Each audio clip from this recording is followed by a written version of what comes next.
Hello හැමෝටම සුබ දවසක් කියලා ප්‍රාර්ථනා කරන ගමන් එඩිසිලොන් YouTube channel එකට ඔයගොල්ලන්ව සාදරයෙන් පිළිගන්නවා. ඉතින් මම අද අර ඔයගොල්ලන්ට අරන් ඇවිල්ලා තියෙන්නේ අලුත් course module එකක් එහෙම නැත්නම් පාඩමක් තමයි ඔයගොල්ලන්ට අරන් ඇවිල්ලා තියෙන්නේ. ඉතින් මේ පාඩම එහෙම නැත්නම් අද මම මේ කරන වීඩියෝ එක ඇවිල්ලා තවත් වීඩියෝස් කිහිපයක පළවෙනි වීඩියෝ එක විදිහට තමයි මම ඔයගොල්ලන්ට අරගෙන ඇවිල්ලා තියෙන්නේ. ඉතින් මේකෙදි අපි කතා කරන්නේ ඇත්තටම professional cookery කියන course unit එකක්. එහෙම නැත්නම් ඒ subject එක තමයි කතා කරන්නේ. ඉතින් ඒකේ පළවෙනි වීඩියෝ එක තමයි මේක. ඉතින් ඔයගොල්ලන්ට ඊළඟ වීඩියෝස් ටික බලා ගන්න පුළුවන් අපේ YouTube channel එක subscribe කරන්න අමතක කරන්න එපා. ඒ වගේම තමයි bell icon එක මතක ඇතුව click කරන්න. එතකොට අපි ඊළඟට මේ course unit එකේ දාන වීඩියෝස් ටික දාපු ගමන් ඔයගොල්ලන්ට බලා ගන්න පුළුවන්. ඉතින් එහෙනම් අපි අපේ පාඩමට එහෙනම් අපේ presentation එකට එමු. ඉතින් මේකෙදි කතා කරන්නේ මේකෙදි අපි කතා කරන්නේ professional cookery ගැන introduction එකක් තමයි අපි මේකෙදි ගන්න අපේ පළවෙනි වීඩියෝ එක හැටියට. ඉතින් මේ වීඩියෝ එකෙන් මම ඇත්තටම කතා කරන්න බලාපොරොත්තු වෙන්නේ එහෙම නැත්නම් මේ වීඩියෝ එකේ මේ presentation එකේ outcomes විදිහට අපි ගන්නේ අපි culinary එහෙම නැත්නම් culinary history එක අපි කොහොමද ලෝකයේ culinary history එක කොහොමද ආවේ කියන නැත්නම් මේ culinary ආර්ට් එක නැත්නම් ප්‍රොෆෙෂනල් කුකරි කියන ආර්ට් එක කොහොමද ලෝකයේ ස්ටෙප් බයි ස්ටෙප් ඉවෝල්ව් වුනේ එවොලූෂන් එක කොහොමද වුනේ කියන එක අපි මේකෙදි කතා කරනවා. ඒ වගේම තමයි අපි ප්‍රොෆෙෂනල් කුකරි කියන මේ ලෝකයේ තියෙන මේ ප්‍රොෆෙෂනල් කුකරි කියන මේ සබ්ජෙක්ට් නැත්නම් මේ ඒරියා එකට කවුද මේකට දායක වෙච්ච චෙෆ්ලා කවුද කියන එක අපි අඳුර ගන්නවා. ඉතින් ඒ විතරක් නෙමෙයි අපි තව දේවල් මේකෙදි අඳුර ගන්නවා. දැන් මේ culinary history එකේ evolution එක ගැන කතා කරද්දී ගොඩක් දේවල් ඒ සම්බන්ධව කතා කරනවා. ඉතින් එක culinaries මොනවාද අපිට හම්බෙන ඊට පස්සේ ඒක කොහොමද ඉවෝල්ව් වුනේ ඒක අතීතේ ඉඳන් ඒ කියන්නේ ලෝකයේ මිනිස්සු ඉස්සලාම ඉවෝල්ව් මිනිස්සුන්ගේ පරිණාමයත් එක්ක කොහොමද මේ culinary නැත්නම් ප්‍රොෆෙෂනල් කුකරි කියන එක ඉවෝල්ව් වුනේ කොහොමද කියන එක තමයි අපි මේ වීඩියෝ එකෙන් එහෙම නැත්නම් මම ඔයාලට වීඩියෝ එකෙන් කතා කරන්න බලාපොරොත්තු වෙන්නේ. ඉතින් අපි යමු එහෙනම් අපේ introduction එකට. ඉස්සෙල්ලාම cookery is defined as a chemical process, the mixing of ingredients, the application and withdrawal of heat, decision making, technical knowledge, and manipulative skills. In the more advanced stage, a further element occurs, that is creativity. Cookery is considered to be both an art and technology. ඉතින් ඒකේ කියන විදිහට මේ cookery කියලා කියන්නේ මේක art එකක් සහ technology කියලා කියනවා. ඒ වගේ තමයි cookery කියන එක අපි කතා කරන්නේ chemical process එකක් විදියට. chemical process එකක් මේකේ මොනවාද ingredients අපි mix කරනවා. ඊට පස්සේ ඒකේ අපි එක වෙලාවට අපි heat එක වැඩි කරනවා, heat එක අපි අඩු කරනවා. ඒ කියන්නේ application and withdrawal of heat, ඊට පස්සේ decision making අපි තීරණ ගන්න ඕනේ cookery. එහෙම නැත්නම් අපි කෑම එකක් හදද්දි ඊට පස්සේ technical knowledge and manipulative skills මේකේ technology knowledge එකකුත් අපිට අවශ්‍ය කරනවා. In more advanced stage a further element occurs, that is creativity. මේ creativity එකට අපිට අවශ්‍ය කරනවා. ඉතින් ඒ වගේම cookery කියන එක මේක ආර්ට් එකක් සහ ටෙක්නොලොජි එකක් විදිහට, ඒ කියන්නේ මේක කලාවක් සහ තාක්ෂණයක් විදිහට තමයි හඳුන්වන්නේ. ඊට පස්සේ අපිට තියෙනවා food preparation is a modern term in professional cookery. food preparation කියලා කියන්නේ අපි professional cookery වල තියෙන අලුත්ම modern term එකක්, එහෙම නැත්නම් යෙදුමක් විදිහට තමයි භාවිත කරන්නේ. It denotes preparation and cooking.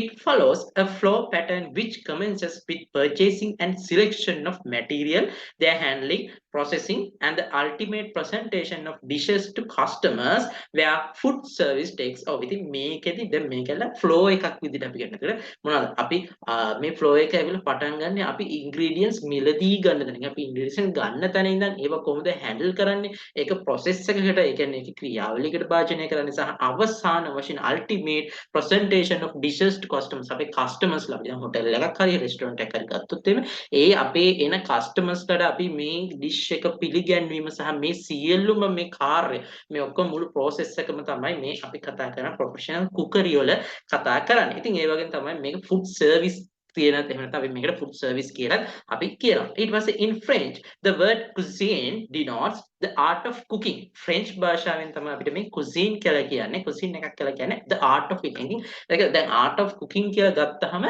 මතක තියාගන්න මේක ඇවිල්ලා එක දැන් අපි ගත්තොත් එම ලංකාවේ සිංහල traditional ශ්‍රී ලංකන් traditional cuisine එක. ඒතකොට ඒ අපේ තියෙන art එක ළඟා. ඊට පස්සේ අපි ෆ්‍රාන්ස් වලට එහෙම නැත්නම් ෆ්‍රෙන්ච් වලට ගියොත් එimhe ඒගොල්ලන්ගේ තියෙන කුසින් ෆ්‍රෙන්ච් කුසින් ඊට පස්සේ ඉන්දියන් කුසින් ඒ වගේ එක එක ඒ තියෙන ආර්ට්ස් තියෙනවා. අපි දන්නවා ඉන්දියානු කලාවක් ඒගොල්ලන්ට ආපු ඒගොල්ලන්ගේ කුකින් කලාවක් තියෙනවා. එතකොට ඒගොල්ලෝ ඒකේ කෑම හදන විදිය වෙනස් වෙනවා. ලංකාවේ අපි හදන විදියත් එක්ක. එතකොට ඊට පස්සේ අපි එංගලන්තේ වගේ ඒගොල්ලෝ බ්‍රිටිෂ් කුසින් එක ඒ වගේ ඒ වගේ එක එක ඉංග්‍රීසි කුසින් එක අපි කියන්න පුළුවන්. ඉතින් ඒ වගේ කුසින්ස් ගොඩක් අපිට හම්බ වෙනවා. මොන්ගෝලියන්, චයිනීස්, ජැපනීස් ඉතින් ඒ වගේ අපිට එක එක ආර්ට්ස් හම්බ වෙනවා. ඉතින් ඊට පස්සේ preparing dishes and the place kitchen in the which they are prepared. Today's food savvy customers are a widely travel group. ඉතින් food savvies කියලා කියන ඒගොල්ලෝ ඇවිල්ලා මොනවාද customers ලා group එකක් ඒගොල්ලෝ ලොකු මේ travel කරන group එකක් විදිහට නෑ travel කරන කට්ටියක් විදිහට අපිට කියන්න පුළුවන්. දැන් අපි උදාහරණයක් ගත්තොත් ලෝකේ ඉන්නවා මාක් ක්වීන්ස් ඉන්නවා. මාක් ක්වීන්ස් කියන්නේ ඇත්තටම ලෝකේ ඉන්න ඉතාමත්ම ප්‍රසිද්ධ food traveler කෙනෙක්. ඒකට ලංකාවෙත් ඔයගොල්ලෝ අහලා තියෙනවා එකේ කට්ටිය බණ්ඩා ඊට පස්සේ තව කවුද ෆුඩ් කම්පාස් හරි ට්‍රැවල් කම්පාස් කියලා හරි එකක් තියෙනවා. ඊට පස්සේ ආයේ කවුද අෂේන් ව්ලොග් එක. ඉතින් ඒ වගේ කට්ටිය ඒගොල්ලොත් ඇවිල්ලා මේ ෆුඩ් සර්විස් වලට තමයි අපි ඒගොල්ලොන්වත් ෆුඩ් සර්විස් විදිහට තමයි අපි හඳුන්වන්නේ. ඊට පස්සේ they have an increased exposure to other countries food and restaurants and this has spurred them to have interest in having these cuisines available at home. The result is growth in food outlets specializing in previously unknown foods. ඉතින් ඒ වගේ ඉතින් මේක ඇවිල්ලා ඇත්තටම දැන් මේ කතා කරද්දී මේගොල්ලෝ මේ ෆුඩ් සර්විස්ලා කියන කට්ටිය මුළු ලෝකෙම ඉන්න ඒගොල්ලෝ එක එක රටවල් වලට ඇවිදින කට්ටිය. දැන් මාක් වින්ස් ගත්තාම එහෙම ප්‍රසිද්ධ කෙනෙක් ඒ වගේ තව කට්ටිය ඉන්න මට ඒගොල්ලන්ගේ නම් එක පාට ඔලුවට එන්නේ නැහැ. ඒගොල්ලන් YouTube එකේ ෆුඩ් ට්‍රැවල් කියලා ගහපුවම ඕන තරම් ඒ වගේ කට්ටිය හම්බ වෙනවා. ඒ වගේ ඒගොල්ලන්ගේ vlogs තියෙන ඒගොල්ලන්ගේ YouTube channels තියෙන ඒ වලින් ඒගොල්ලෝ ගොඩක් ඒගොල්ලෝ videos කරන එක එක රටවල් වලට ගිහිල්ලා ඉතින් ඒගොල්ලෝ ඒගොල්ලන්ගේ තියෙන එකක් තමයි ඒගොල්ලෝ සමහරක් වෙලාවට දැන් වෙන රටවල් වලට යනවා වගේම තමයි එයාලගේ රටෙත් අපි දකිනවා දැන් මෙතන කියන unknown foods. right එහෙනම් unknown foods කියලා කියන්නේ අපි නොදන්න කෑම වල තියෙන growth එක වැඩි වෙනවා ඒකෙන්. හරිද? ඒක උදාහරණ ගන්න. ඒ වගේ කට්ටිය සමහරක් දැන් අෂේන් ව්ලොග් කෙනෙක් කියන එයාලා එයාගේ වෙන රටවල් වලට යන වීඩියෝස් නැති වුණාට නමුත් එයා කලින් කරා එයා එක එක කෑම තියෙන රෙස්ටොරන්ට්ස් වලට ගියා කෑම කෑවා.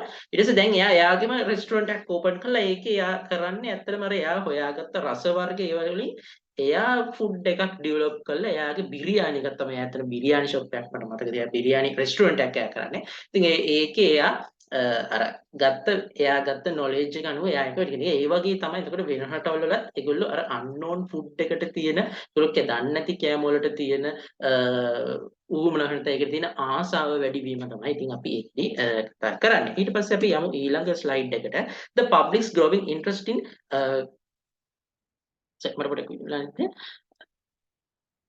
in grain, legumes, fish, vegetables, and fruits, along with a desire to reduce overconsumption of animal fat, protein, sodium, have helped popularize nutritional cooking. Furthermore, they have spurred fundamental changes in the preparation and presentation of traditional foods. එතකොට අපි public එක දැන් ඇත්තටම ලෝකයේ එයාලා මිනිස්සු සාමාන්‍ය ජනතාව ගත්තාම එහෙම ඒගොල්ලන්ගේ තියෙනවා ඉන්ට්‍රස්ට් එකක් දැන් ඒගොල්ලෝ මොනවාද ආහාර ඒ කියන්නේ ඇනිමල් ෆැට් ඇන්ඩ් ප්‍රෝටීන් ඒ වගේම තමයි සෝඩියම් වගේ දේවල් වෙනුවට හරිද ඒවා ඒ කියන්නේ ඒවා අපි ඕවර් කන්සියුම් කරන එක අඩු කරලා grains legumes fish vegetables and fruits වගේ දේවල් වලට දෙන ඉන්ට්‍රස්ට් එක එහෙම නැත්නම් ඒවා ආහාරයට පරිභෝජනයට ගන්න දෙන ඌමනාව වැඩි වෙලා තියෙනවා. ඉතින් ඒ තුලින් ඒගොල්ලන්ට පුළුවන් වුණා popularize the nutritional cooking එකට nutritional cooking පැත්තට ඒක දැන් ගොඩක් ගිහිල්ලා තියෙනවා. Furthermore, they have spurred fundamental changes in the preparation and presentation of traditional foods. ඉතින් ඒකල්ලෝ ඒක තමයි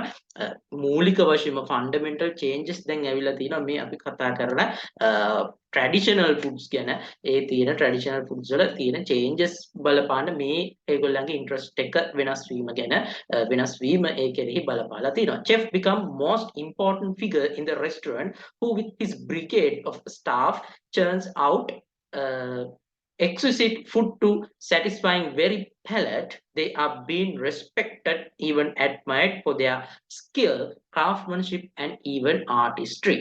The evaluation of the status of the chef helps to attract bright and talented people to the industry. ඉතින් මේ දැන් මේක කතා කරන්නේ chef කියන එක. chef කහ අපි ඊට තව term එකක් හම්බ වෙනවා kitchen brigade එක කියන එක. හරිද? නැත්නම් brigade එක. ඉතින් kitchen brigade එක කියලා කියන ඇත්තටම ඇවිල්ලා මේ kitchen එකේ ඉන්න staff එකට තමයි අපි kitchen brigade කියලා කියන්නේ. එතකොට ඒකේ hierarchy එකක් එක්ක ඇවිල්ලා ලස්සනට positions බෙදලා තියෙනවා. ඉතින් ඒකට තමයි අපි kitchen brigade එක කියලා දෙන්නේ. මේ kitchen brigade එක දැන් අපි අර කතා කරන අර interest එක වෙනස් වීම නැත්නම් මිනිස්සුන්ගේ තියෙන උවමනාවන් අවශ්‍යතාවයන් ඒ දේවල් සපුරන්න ඒ දේවල් වලට හරියට ගැළපෙන කිචන් එකක ඉන්න චෙෆ්ලා ඒගොල්ලන්ගේ තියෙන හැකියාවන් ඒගොල්ලන්ගේ තියෙන ස්කිල්ස් ඊට පස්සේ ඒගොල්ලන්ගේ ක්‍රාෆ්ට්මන්ෂිප් එක ඒගොල්ලන්ගේ ආටිස්ට්‍රි එහෙම නැත්නම් ඒගොල්ලන්ගේ කලාත්මක හැකියාවල් වගේ දේවල් ගොඩක් ඒ කියන්නේ විවිධ වූ කලාත්මක හැකියාවල් තියෙන චෙෆ්ලා දැන් ඉන්නවා.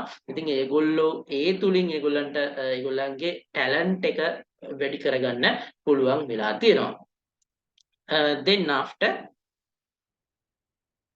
Hi, it was අපි බලනවා history of cooking. Now we are going to study about the history of cooking. Sorry, cookery. ඉතින් cookery කියන එකේ history එක කොහොමද ඇත්තටම ආවේ කියන එක මේක කොහොමද මිනිසාගේ පරිණාමයත් එක්ක කොහොමද cookery කියන එක evolve වුනේ කියන එක තමයි අපි දැන් ඉගෙන ගන්න යන්නේ. Culinary history takes back to the times when man first discovered the use of fire. Each epoch making discovery of fire brought about the refinement of mankind in all sphere of life. The biggest impact was felt in the preparation of cooked food, which eventually over the centuries has now matured into full-fledged science. ඉතින් ඉස්සෙල්ලා මැත්තට මනිසා දැන් ආහාර පිසනවා කියන එක පටන් ගන්න. ආහාර පිසීමනේ අපි දැන් මේ කුකරි වල කතා කරන්නේ. ඉතින් ආහාර පිසීම කියන එක ඇත්තටම පටන් ගත්තේ මිනිසා ගින්දර සොයා ගැනීමත් සමග. ඉතින් ඒකෙදි ඉස්සෙල්ලා මිනිස්සු ඒක කතා කරද්දී මිනිස්සු ඉස්සෙල්ලාම මානවයා ඉස්සෙල්ලාම ඒගොල්ලෝ කෑම එහෙම නැත්නම් ආහාර අමුවේ ඉන්න රෝ ස්ටේටස් එකේදී තමයි ඒගොල්ලෝ කෑම පරිභෝජනය කරන්න ගත්තේ. ඉතින් ඊට පස්සේ ඒගොල්ලෝ මේ ගින්දර හොයාගත්ත එක පස්සේ with the inventory of with the found of fire now they started to cook their food. ඒගොල්ලෝ ඒගොල්ලන්ගේ ආහාර එක එක විදිහට cook කරන්න එයාලා පෙළඹුණා.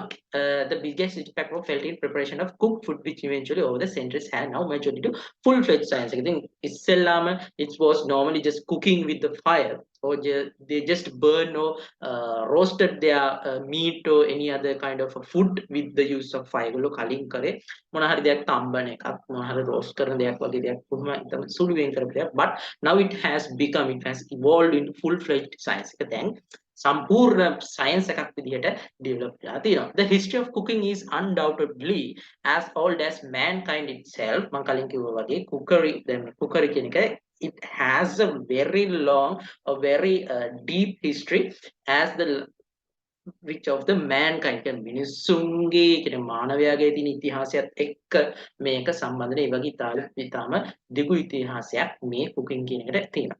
Earlier on people were most accustomed to food preparation in the countries which and regions where they lived, but with the passage of time and travel becoming an integral part of one's lifestyle, eating habits have changed rapidly.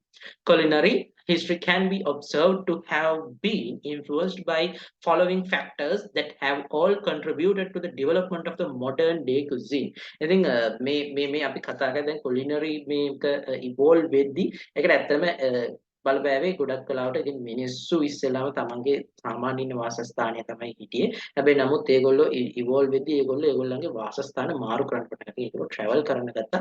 ඒකට ඒකත් එක්ක තමයි මේ ගොඩක් තියෙන මේ ඊටින් habits එයාලගේ life styles ඒ කියන්නේ දැන් උදාහරණයක් ගත්තම දැන් සාමාන්‍ය අපි කියමුකෝ සීතල වගේ ප්‍රදේශයක හිටපු කට්ටිය ඒගොල්ලෝ කන විදිහ සහ ඒගොල්ලන්ගේ ලයිෆ් ස්ටයිල් එක then after if we talk about the way they cook the foods or the requirement of them ඒ කියන්නේ ඒගොල්ලන්ගේ need එක විදිහකට තිබ්බේ but with the travel when they come to another part of the world they have changed their lifestyles they have changed their needs ඒගොල්ලන්ගේ අවශ්‍යතාවන් සහ උවමනාවන් ඒගොල්ලෝ වෙනස් වෙනවා. ඉතින් වෙන පැති වලට යද්දී ඒකත් එක්ක තමයි මේ අපි කතා කරන cookery කියන එක එකත් එක්ක evolve වුණා කියලා තමයි කියන්නේ. ඊට පස්සේ තමයි culinary history can be observed to have been influenced by the following factors. I think the culinary history එක ඇත්තටම it has been affected by those these factors මෙන්න මේ දේවල් වලින් මේ culinary history එක change වුණා එහෙම නැත්නම් ඒකට බලපෑවා කියන එක තමයි මෙතනදි කියන්නේ මේ අද වෙනකොට තියෙන cuisine එකට එන්න මේ දේවල් තමයි බලපෑවේ කියලා කියන්නේ. ඉතින් බලමු අපි මොනවද කියලා. accidental discovery of food fire. ඉතින් මිනිසා ඉතින් අර ශනික එහෙම නැත්නම් එයාලා හදිස්සියෙම තමයි ඒගොල්ලෝ ගින්දර කියන එක හොයාගන්නේ. ඒක පරීක්ෂණ එහෙම කළා නෙමෙයි. ඒගොල්ලන්ට ඒක අහම්බෙන් තමයි they accidentally discover the fire. Then after origin of simple methods of cooking. තාමත්ම simple methods of cooking. උදාහරණයක් විදිහට roast අපි මොකක් හරි meat item එකක් roast කරන එක නිකන් ගින්දරට අල්ලලා roast කරනවා. ඉතින් හරි ඒ වගේ simple methods origin වෙනවා. ඉතින් ඒකත් ඇවිල්ලා එක බලපෑමට වෙච්ච හේතුවක්. Then after invention of simple cooking appliances. Simple cooking appliances කියලා කියන්නේ දැන් ඒගොල්ලෝ මොනවාද මොකක් හරි කෝට් එකකට ගහලා මේ roast කරන ඒ වගේ එහෙම නැත්නම් ගලක් උඩ තියලා රත් කරනවා. අන්න ඒ වගේ appliances කියන්නේ utensils වගේ දේවල් ඒගොල්ලෝ use කරන්න ගත්තා. ඊට පස්සේ geographical influences ඒගොල්ලන්ට භූගෝලීයව තියෙන එක බලපෑම් වුණා. ඉතින් භූගෝලීය කියලා ගත්තාම there which we talk there is sometimes main the humankind maybe they are resident in the place where near the river ගඟකට වගේ තැනකට ආසන්න තැනක ඉන්න පුළුවන් or they may be a resident near a kind of a stones තියෙන තැනක් වෙන්න පුළුවන් ස්ටෝනි ප්ලේස් එකක් වෙන්න පුළුවන් එහෙම නැත්නම් කැලයක් ඇතුලේ ඉන්න කට්ටිය වෙන්න පුළුවන් අන්න ඒ වගේ geographically they have been influenced. Then after growth of regional cuisines ඉතින් ඊට පස්සේ regionally එක cuisines ආව regional cuisines කියලා කියන්නේ ලෝකයේ තියෙන එක regions ගත්තාම ඒ තියෙන එක cuisines වලින් evolution එක තමයි අපි කතා කරන්නේ growth of regional cuisines කියලා. ඉතින් මේ දේවල් අපි ඉදිරියේදී තව in detail we are going to discuss about these things. Then after the origins of cooking cannot be exactly traced, but for sure it has evolved significantly. For cooking to be possible, the discovery of fire must have happened first. I think so as here, we can't trace the exact origins of the cooking, right? Again, අපිට හරියටම cooking කියන එක කොහෙන්ද පටන් ගත්තේ කියන එක අපිට identify කරගන්න අමාරුයි, but ඒක significantly evolve වුණා කියලා තමයි කියන්නේ. Then after for cooking to be possible, the discovery of fire must have happened first. ඉතින් අනිවාර්යයෙන්ම if the cooking is to become possible, cooking කියන එක possible වෙන්න නම් it must have the fire කියන එක. ඉතින් fire නැත්නම් ගින්දර කියන එක they have to discover at the first step. accidentally මේ fire කියන එක ඒගොල්ලෝ හඳුනා ගැනීම මුලින්ම සිද්ධ වෙන්න ඕනේ. The first person who discovered how to cook likely did it by accidentally and maybe raw meat happened to fall in fire and a man found out that it was tastier and easier to chew. Since then one can guess the rest was history. ඉතින් මේකදී අතරම කියන්නේ දැන් අපි cooking කියන එක මේක පටන් අරගත්තා කියන්නේ මිනිස්සු දැන් ගින්දරකට දැන් සාමාන්‍ය ඒගොල්ලෝ ඉස්සෙල්ලාම ආහාර ගත්ත the human consume the meat items in raw status. raw තමයි ඒගොල්ලෝ එහෙම නැත්නම් අමුවෙන් තමයි ආහාර ගත්තේ. Then after they see a animal or a part of a animal body was on the fire. හරි ගින්දර උඩ එහෙම නැත්නම් ගින්දරට අහුවෙච්ච සත්‍යෙක් ඒගොල්ලන්ට හම්බුණා වෙන්න පුළුවන්. Then after by eating that the part of the animal which was on the fire කියන්නේ ආහාර ඒ සතාව ගින්දරේ තිබ්බ සතාව ඒගොල්ලෝ කාලා බැලුවා. Then after they have identified that the animal skin or the animal parts of the flesh have become burnt ඒක පිච්චිලා තිනවා and it is more tastier than the previous. ඒක කලින් ඒගොල්ලෝ අමුවෙන් කෑවට වඩා දැන් ඒක රසයි කියලා ඒගොල්ලන්ට තේරුණා and it was easy to chew. ඒක හපන්න ලේසි. අමු මස් ගත්තම හයියයි but when it was ඒක අපි burn කරපු නැත්නම් ගින්දරට අල්ලපුවම ඒකේ තියෙන chemically ඒකේ තියෙන physical structures වෙනස් වෙනවා. එතකොට ඒක අපිට කපන්න ලේසි වෙනවා. ඉතින් ඒක ඒගොල්ලෝ identify කරගත්තා. ඉතින් ඒක වෙන්න ඕනේ history එක මේ cooking එහෙම නැත්නම් cookery history එකේ goal වීමේ පළවෙනිම තැන උතන වෙන්න පුළුවන්. Then after prehistoric cooking, when we are talking about the then now we are going to discuss or we are going to talk about the prehistoric cooking. It was believed that primitive humans have begun to cook 250,000 years ago by tossing a raw piece of meat into the fire. The first method of cooking was roasting, where a fish or bird was placed on the end of a stick and held over an open fire. Some scientists believe that the Peking man roasted meats but there isn't a lot of evidence to support the claim. The sole cooking technique seems to have been over fire until the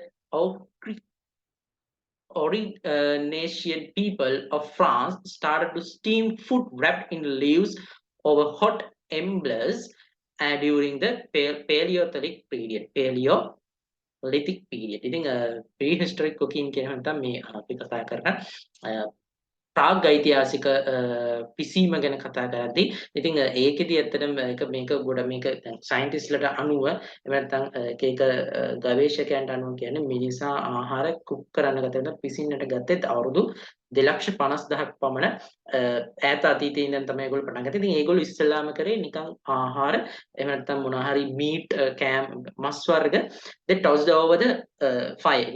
නිකන් ගින්දර උඩට දැම්මා. ඊට පස්සේ ඒ වගේම තමයි first method එක කියලා කියන්නේ මොකක් හරි ඔයාලා දන්නවා දැන් ස්ටික් එකක් කියන්නේ කෝට් එක කෙරවලට මාළුවෙක් හරි කුරුල්ලෙක් හරි මොකක් හරි පොඩි සතෙක් ඒගොල්ලෝ ගහලා ඒක ගින්දරට අල්ලලා ඒක රෝස්ට් කරා කියන එක තමයි පළවෙනිම කුකින් මෙතඩ් එක කියලා කියන්නේ. හැබැයි මේ සම්බන්ධව ඒගොල්ලන්ට ඒ කියන්නේ හොඳ හොඳ evidences they were not able to find the very good evidences about this method. හරිද? හැබැයි ඊට පස්සේ පළවෙනිම cooking method එක විදිහට ඒගොල්ලෝ දැක්කේ මේ ඔරිග්නේෂියන් කට්ටිය ඒගොල්ලෝ අර කියන්නේ ඉස්සෙල්ලාම පළවෙනි cooking method එක ඔරිග්නේෂන් they were resident in the France. ඒගොල්ලෝ ෆ්‍රාන්ස් කියන ප්‍රංශයේ තමයි ඉස්සෙල්ලාම හිටියේ. ඉතින් ඒගොල්ලෝ ඉස්සෙල්ලාම කරේ cooking method එකක් විදිහට ඒගොල්ලෝ කරලා තියෙන්නේ. ඒගොල්ලෝ තමයි ඉස්සෙල්ලාම cooking method එකක් විදිහට කරා කියලා සහ හොයාගන්නෙත් ඉතින් මෙයාලා තමයි. ඉතින් ඒකෙදි ඒගොල්ලෝ what they did was they wrapped the food items by leaves. right? ඒගොල්ලෝ food items leaves කොළ වලින් ඔතලා ඊට පස්සේ ඒක ඒගොල්ලෝ hot embers එහෙම නැත්නම් රස්නේ තියෙන මොකක් හරි ගින්දර දාපු හරි මොන හරි දාපු මේ තැන් වලට එහෙම නැත්නම් ගලක් වගේ එකක් තියලා ඒක උඩින් ඒ ඔතපු මස් ටික තියලා ඒකෙන් තමයි ඒගොල්ලෝ ඒක අරකට ස්ටීම් එක මේ වලින් එහෙම නැත්නම් මේ ස්ටීම් කරපු කෑම තමයි එකෙන් ඒගොල්ලෝ කෑවයි කියලා කියන්නේ. ඉතින් ඒක Paleolithic period එකේදී තමයි මේක තිබ්බයි කියලා කතා කරන්නේ. Pottery was introduced during the Neolithic period and human learned to cook in clay pots and use containers made of wood and antlers. ඉතින් then after ඒගොල්ලෝ ඊට පස්සේ Neolithic period එකට එනකොට මිනිසුන් clay pots ඒගොල්ලෝ use කරා. ඉතින් ඒගොල්ලෝ එතකොට මේ මැටි භාජන use කරනවා. නැත්නම් මැටි භාජන ඒගොල්ලෝ හදන්න පටන් ගත්තා. With that they used those containers or the vessels that they have been made from wood or the clay to cook their foods. ඉතින් ඒගොල්ලෝ ඒ clay වලින් හදපු දේවල් ඒගොල්ලෝ ඒවා use කරගෙන ඒගොල්ලෝ ආහාර පිසින්නට ගත්තා Neolithic period එක වෙනකොට. The earliest dish was crude paste made by mixing water with cracked kernels of wild grass. When dropped on hot stone, the paste will turn into bread, which was the stone age version of Romans polum term or the Italians polenta. I think පළවෙනි කියන්නේ මොකද the earliest dish එක පළවෙනි dish එක විදිහට ඒගොල්ලෝ හඳුන්වන්නේ crude paste කියන එක.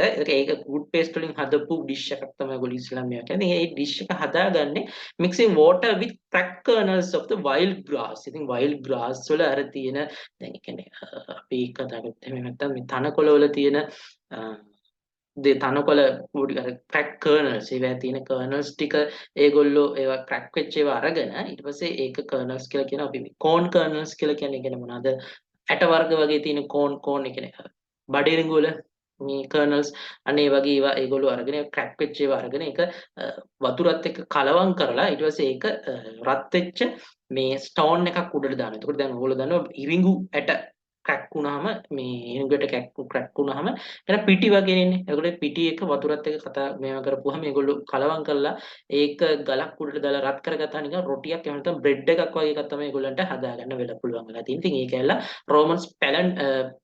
Romans pulmentum or the Italians polenta කියලා එකට අපි හඳුන්වනවා. Then after ancient cooking when we are discussing about it was ancient cooking ගැන කතා කරද්දී මේකෙදී ඒගොල්ලන්ට මේකේ ඇත්තටම මේක අපි අතීතයේ ඉතින් හොයාගෙන ඇති ගවේෂකයන්ට හම්බෙන රූපත් එක්ක එහෙම නැත්නම් ඇඹීම් වගේ දේවල් එක්ක තමයි මේක අපි කතා කරන්නේ. ඉතින් මේකදී අපි කතා කරනවා සාමාන්‍යයෙන් ඊජිප්තුවේ තියෙන පිරමීඩ වල චිත්‍ර සහ මොංගෝලියානු මෙසොපොතේමියානු ශිෂ්ටාචාරයට අනුව තියෙන ඒගොල්ලන්ගේ cooking methods කියලා මත ඒ cooking වලට අදාළ ඇඹීම් සහ රූප වලට අදාළව තමයි මේකෙදි කතා කරන්නේ ancient cooking. The Egyptian wall paintings that date back to 4000 BC show that ancient Egyptians used cooking methods roasting, broiling, frying and boiling. ඉතින් එතකොට ඒගොල්ලන්ගේ තිබ්බ Egyptians ගැන කතා කරනකොට ඒගොල්ලන්ගේ paintings තිබෙලා තියෙනවා. ඉතින් paintings හොයාගන්න පුළුවන් wall paintings which those paintings are date back to 4000 BC. ඉතින් අවුරුදු 4000ක් වගේ පරණ කියන්නේ before Christ. ක්‍රිස්තු පූර්ව අවුරුදු ක්‍රිස්තු පූර්ව 4000 දී වගේ ඒගොල්ලන්ගේ මේ චිත්‍රවල අපිට හොයාගන්නට පුළුවන් සමහර cooking methods roasting, broiling, frying and boiling කියන roast කරන broil කරන fry සහ boiling වගේ දේවල් ඉතින් ඒගොල්ලන්ගේ චිත්‍රවල තිබිලා තියෙනවා. ඉතින් අපි මේ මෙතන කතා කරන මේ roasting, broiling, frying and boiling කියන දේවල් අපි ඊළඟ ඉදිරි වීඩියෝස් වලදී කතා කරනවා. cooking methods වලදී අපි ඒක කතා කරනවා. under the cooking methods we are talking about the roasting, broiling, frying and the boiling like cooking methods, right? There were also biblical references to ancient methods of cooking, and early carvings from Assyria and Babylonia indicate use of charcoal in cooking pans. ඉතින් cooking pans වලදී මේගොල්ලෝ දැන් biblical කියන්නේ මේ Bible references තියෙනවලු අපිට මේ methods of cooking like කියන්නේ Assyria සහ Babylonia වගේ කට්ටිය ඒ වගේ ඒ කට්ටිය Babylonia වගේ කට්ටිය ඒගොල්ලෝ මේ charcoal use කරලා තියෙනවා cooking pans වල ඒ කියන්නේ ඒවා ආහාර පිස ගන්නට. Baking came during the invention of the oven, and the first ever oven discovered date back 6500 years ago during 186 BC. Sorry, 168 BC. The first baking guide was established in Rome. I think සාමාන්‍යයෙන් දැන් baking කියන ක්‍රමේ අපි ආවේ oven එක invention එකත් එක්ක තමයි ඇවිල්ලා තියෙන්නේ. ඒ වගේම තමයි පළමුවටම හඳුනාගත්ත නැත්නම් හොයාගත්ත පළවෙනි oven එක විදිහට කියලා කියන්නේ දැනට අවුරුදු 6500කට වඩා කලින් තිබ්බ oven එකක්. ඒක රෝමයේ තමයි ඒක තිබිලා තියෙන්නේ. 100 ක්‍රිස්තු පූර්ව 168 දී තමයි මේක සාමාන්‍ය රෝමයේ තිබ්බ බේකින් ගිල්ඩ් එකක්. ඒ කියන්නේ බේකරි එකක් වගේ තැනකදී තමයි මේ oven එක හම්බෙලා තියෙන්නේ. මේ වගේ තැනක තිබ්බයි කියන එක තමයි The civilization of Mesopotamia brought one of the biggest developments in human history, plant irrigation and cultivation, as well as plant and animal domestication were done by people of Mesopotamia since 9000 BC. Crops such as grains, barley, wheat, beans, peas, lentils, leeks, turnips, onions, radishes, and garlic were being planted during 3000 BC, and the Mesopotamian diet is usually made up of such. I think Mesopotamia ve tamai lokuma one of the biggest developments human history. මානව ඉතිහාසය ගැන කතා කරද්දී Mesopotamia මු ශිෂ්ටාචාරය කියලා කියන්නේ ඊටම විශාල ශිෂ්ටාචාරයක් සහ ඒකෙදි human history එක ලොකු කාල පරාසයක් සහ ලොකු තොරතුරු ටිකක් එතන තිබෙනවා. එමෙතන ලොකු වෙනස්කම් ටිකක් තියෙනවා. ඉතින් ඒගොල්ලෝ ගාව plant irrigation Mesopotamia they have the irrigation systems and they have cultivations and also they have plant and animal domestication also. ඒගොල්ලෝ animal domestication වලටත් ඒගොල්ලෝ ගත්තා. ඒ වගේම තමයි Mesopotamia මේක ක්‍රිස්තු පූර්ව 9000 දී වගේ තමයි මේ දේවල් ඒගොල්ලෝ කරලා තියෙන්නේ. Crops such as grains, grains, barley, wheat, beans, peas, lentils, leeks, turnips, onion, radish and garlic වගේ දේවල් ඒගොල්ලෝ ක්‍රිස්තු පූර්ව 3000 වගේ වෙනකොට ඒගොල්ලෝ ඒ දේවල් බවන්නට පටන් අරන් තිනවා. And the Mesopotamian diet is usually made of such dishes. ඉතින් මෙසොපොතේමියානු ඩයට් එක ඒ වගේ දේවල් එහෙම නැත්නම් මේ ingredients use කරගෙන තමයි ඒගොල්ලන්ගේ සාමාන්‍ය ඩයට් එකක් ඒගොල්ලෝ හදාගෙන තියෙන්නේ. Then after people knew how to take care of sheep, cattle and ducks for food, they also hunted pigs, deer, game birds, gazelle and fish.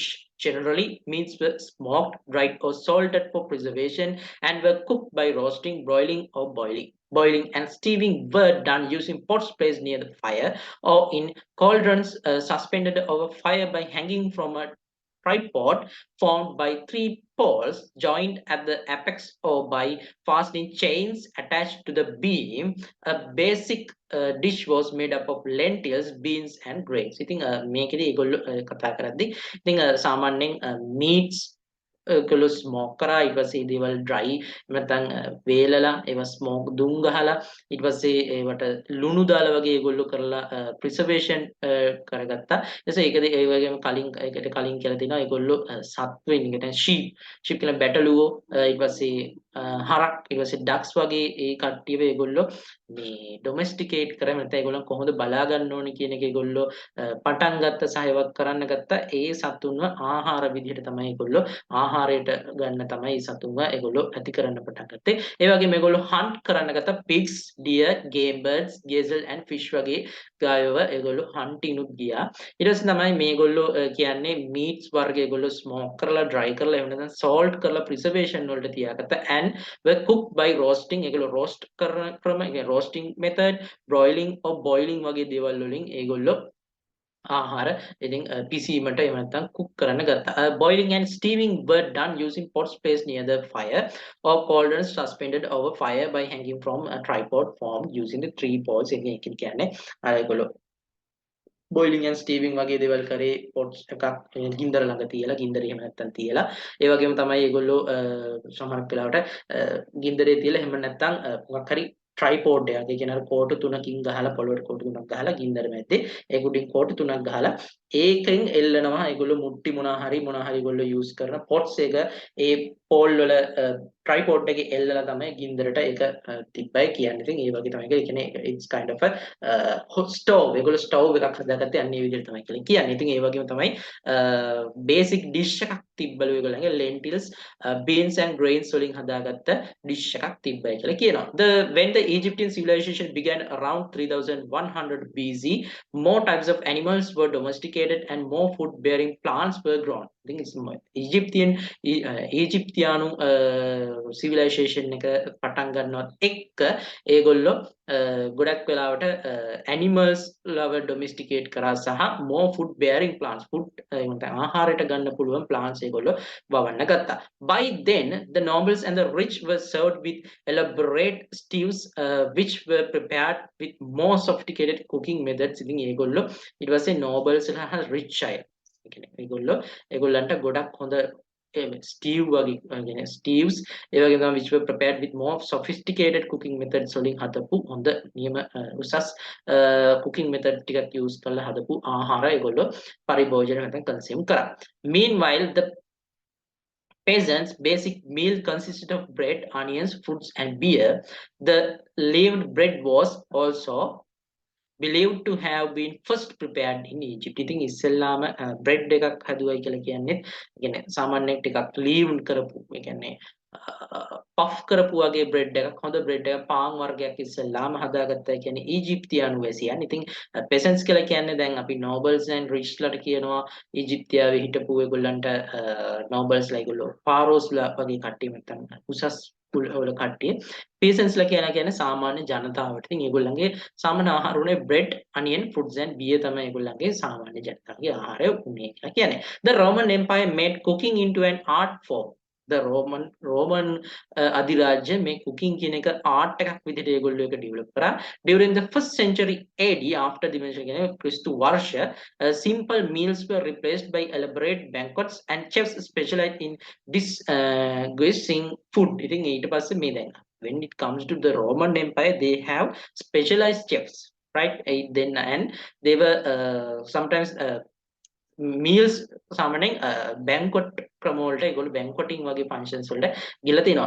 That time the earliest collection of recipes that survived in Europe was also written and it was known as Apicius or De Re Cocunariya කියලා කියන. ඉතින් මේක ඇවිල්ලා මේ Roman වචන හරිද Greek වචන අපිට ටිකක් කියවන අමාරුයි. ඉතින් වගේ recipes ඒගොල්ලෝ develop කරන්න නැත්නම් මේ recipes මේ Roman Empire එකේ recipes ඒගොල්ලෝ develop කරලා තියෙනවා.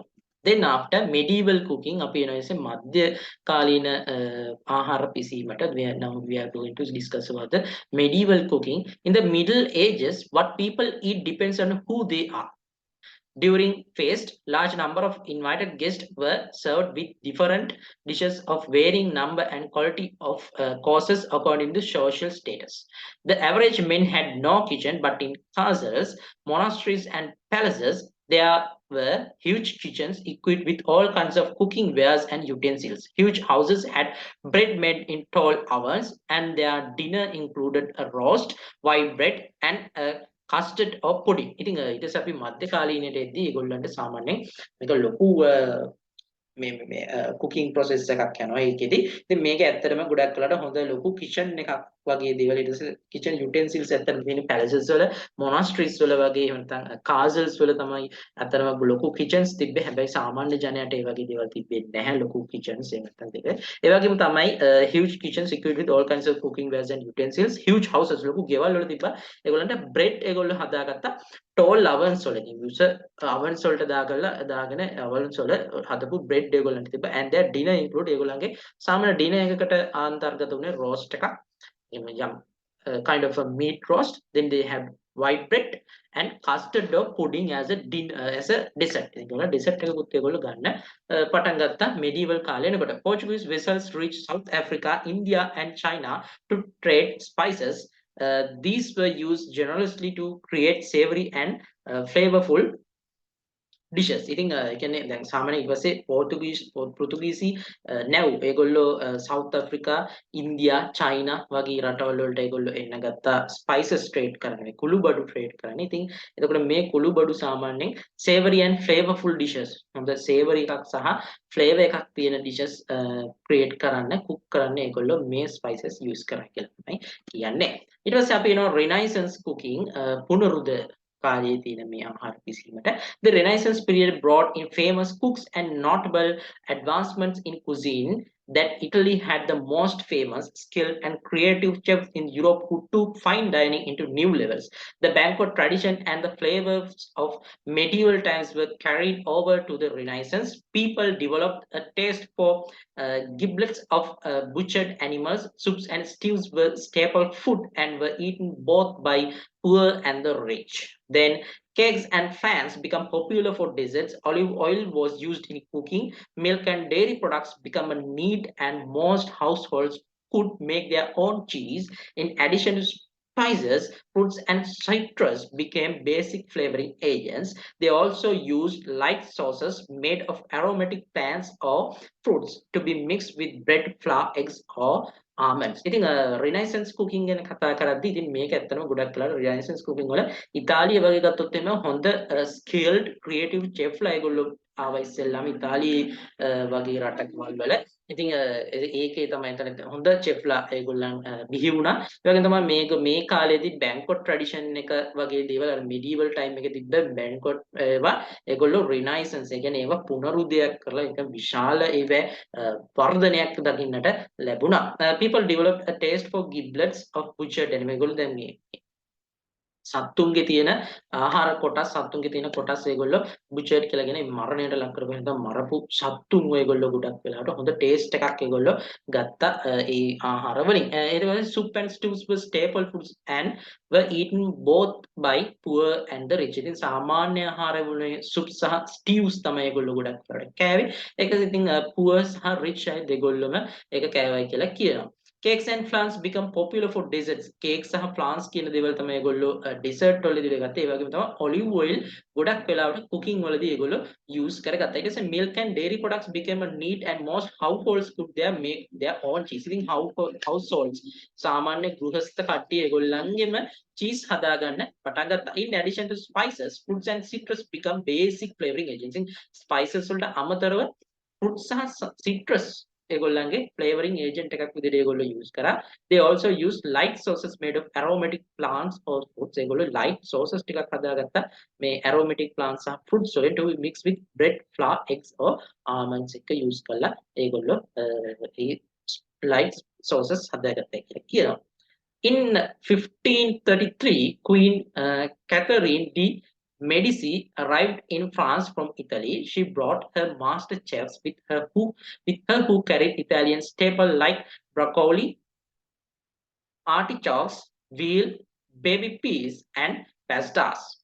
When Louis the 14th was King of France, his second wife founded a school that granted blue ribbons for girls who won honors in cooking. The blue ribbon is a symbol of high quality in food. His steward, Louis de Bechamel, had the bechamel sauce named after him, and during his term, coffee was popularized in the French court because of his ambassador of the Turkish government. ඉතින් මේකත් කතා කරන්නේ මේ Queen Catherine de Medici කියන එක්කෙනා එයා 1533 දී France වලට ඉතාලියෙන් ආවා කියලා කියනවා. ඉතාලියෙන් ඉඳන් ෆ්‍රාන්ස් වලට ඇවිල්ලා තිනවා.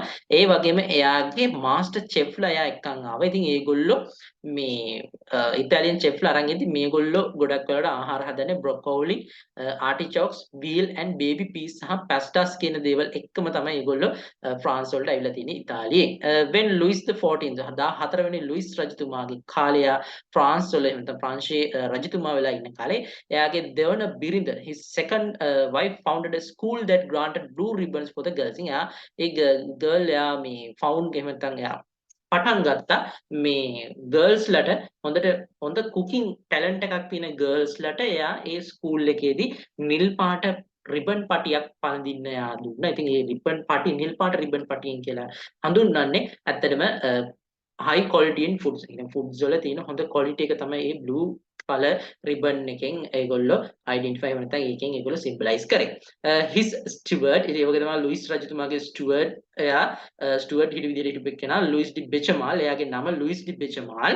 ඔයාලා අහලා ඇති බෙචමාල් කියලා සෝස් එකක් බෙචමාල් කියලා බේස් සෝස් එකක් අපි හදනවා.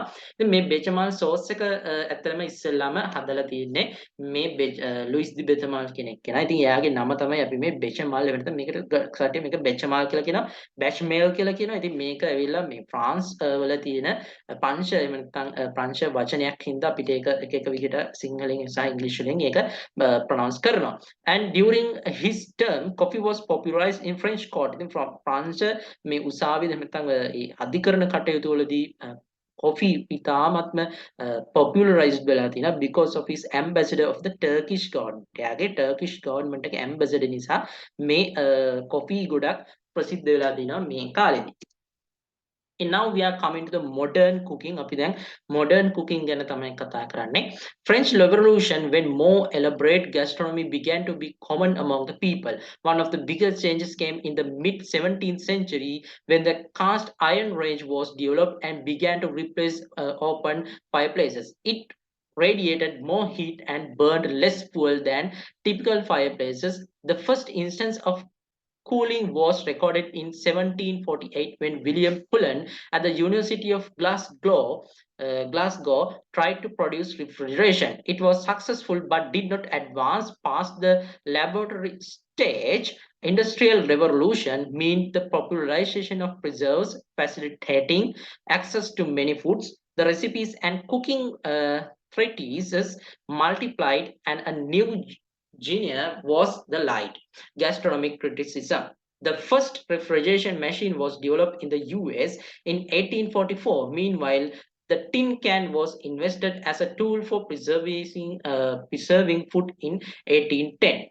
Gas was first used for cooking during the 1840s, and since then, the use of gas in the kitchen has been popular. The 700s, the 1700s and the 1800s brought us our fast food favorites. The sandwich was invented by John Montagu, the fourth Earl of the Sandwich in 1762. The margherita pizza, the first relative of pizza we know today, was invented in 1889. Meanwhile, the first hamburger and the steak sandwich was sold in 1895. ඉතින් මේකෙදි කතා කරන්නේ modern cooking ගැන. මේකෙදි තමයි French Revolution එකත් එක්ක gastronomy කියලා කියනවා. ඒකත් අපි සාමාන්‍යයෙන් gastronomy කියලා කියන්නේ cooking වලට වඩා ටිකක් ඇඩ්වාන්ස් එකක්. gastronomy වලදී අපි molecular biology කියන වගේ දේවල් අපි කතා කරනවා gastronomy එකේදී. ඉතින් මේ දේවල් common වෙලා තියෙනවා මිනිස්සු අතරේ. The one of the biggest changes came in mid 17th century when the cast iron range was developed. ඉතින් අයන් රේන්ජ් එකක් යකඩ වලින් හදපු මේ කුකින් අපි කියනවා ඒකට ස්ටව් එකක් වගේ එකක් තමයි මේ යකඩ මේ අයන් රේන්ජ් එක කියලා කියන්නේ. මේ ඉතින් ඒක ඩෙවලොප් වෙලාත් එක්ක මේ ඇත්තටම ඕපන් ෆයර්ප්ලේස් කියන එක අපි කියන අර ඕපන්ලි අපි ගන්න සාමාන්‍යයෙන් උඳුනකට වඩා මේ ගන්න අපි උඳුනකට වඩා මේ අයන් කාස්ට් වලින් හදපු ඒ කියන්නේ යකඩ වලින් හදපු උඳුණු භාවිතා කරන්න ගත්තා. It radiated more heat and the burned less fuel. ඉතින් ඒකෙදි ඇත්තටම fireplaces වල තියෙන fuel එක consumption එක ගොඩක් අඩුවෙන් තමයි මේ iron cast එක නැත්නම් cast iron වලින් හදපු මේ range එකෙන් ඒගොල්ලන්ට ඒගොල්ලන්ට ඒ රේන්ජ් එක යූස් කරලා අඩු ෆුවල් එකක් යූස් කරලා ආහාර පිස ගන්නට හැකියාවක් ලැබුණා. The first instance of cooling. ඒකට ඉස්සෙල්ලාම පළවෙනියටම cooling එක එහෙම නැත්නම් refrigeration කියන එක රෙකෝඩ් වෙලා තියෙනවා 1748 දී William Cullen at the University of Glasgow University එකේදී විලියම් කුලන් කියන එක්කෙනා එයා refrigerator එකක් එහෙම නැත්නම් ශීතකරණයක් හදන්න එයා try කරලා තියෙනවා. හැබැයි it was successful but did not advance past the laboratory stage. ඒක successful වුණා. හැබැයි ඒක laboratory use කියන්නේ විද්‍යාගාර භාවිතෙන් එළියට ආවෙන්නේ නැහැ. Industrial revolution mean the popularization of preserves. ඉතින් industrial revolution එකේදී අපි modern cooking ගැන නැත්නම් modern times ගැන කතා කරද්දී industrial revolution එක ඉතාමත්ම වැදගත්. ඒ වෙනදී industrial revolution එක උනේ මේ modern times වලදී තමයි industrial revolution එක සිද්ධ වුනේ. ඉතින් industrial revolution එකේදී ඇත්තටම ගොඩක් වෙලා උනේ අපි food preservation ගැන කතා කරනවා. ඒ වගේම තමයි facilitating access to many food. ගොඩාක් ආහාර වර්ග වලට access එක ගන්න කතා කරන facilitate කරපු දේවල් තමයි මේ method තමයි industrial revolution එකද වෙන්නේ. The recipes and the cooking treatises multiplied and new genre saw the light. Gastronomic criticism. ඉතින් මේකෙදී ඇත්තටම recipes සහ cooking treatise ගැන කතා කරනවා. ඒ වගේම තමයි gastronomic criticisms ගැන කතා කරනවා ඒ කාලෙදී. The first refrigeration machine was developed in the US in 1844. 1844 කාලේ වෙනකොට පළවෙනිම refrigeration machine එක නැත්නම් ශීතකරණය develop කරලා තියෙනවා. Then after meanwhile the tin can was invented as a tool for preserving food in 1810. ඉතින් tin can එක එතන අපි ගන්න මේ tin can කියලා කියන සැමන් ටින් එක වගේ තමයි ඉතින් tin can කියන්නේ. ඒක ඒගොල්ලෝ use කරනවා මේ ආහාර preserve කරගන්න 1810 කාලේ වෙනකොට. Gas was first used for cooking during the 1840s. ඉතින් 1800 කාලේ වෙනකොට 1840 වගේ කාලේ වෙනකොට gas use කරනවා මේගොල්ලෝ food cook කරගන්න. ඉතින් එදා ඉඳන් අද වෙනකොට මේ kitchen work එක ඉතින් අපේ කුස්සිය gas use කරලා cooking කරන එක ඉතාමත්ම popular වෙලා තියෙනවා. ඒක වගේම තමයි 1700 සහ 1800 කාල වෙනකොට අපිට අපේ fast foods වලට අපි දැන් අපි හැමෝම කන fast foods වලට පටන් ගන්න fast food ගැන ඒක පටන් අරගෙන තියෙන්නේ 1700 සහ 1800 කාල වෙනකොට. The sandwich was invented by John Montagu.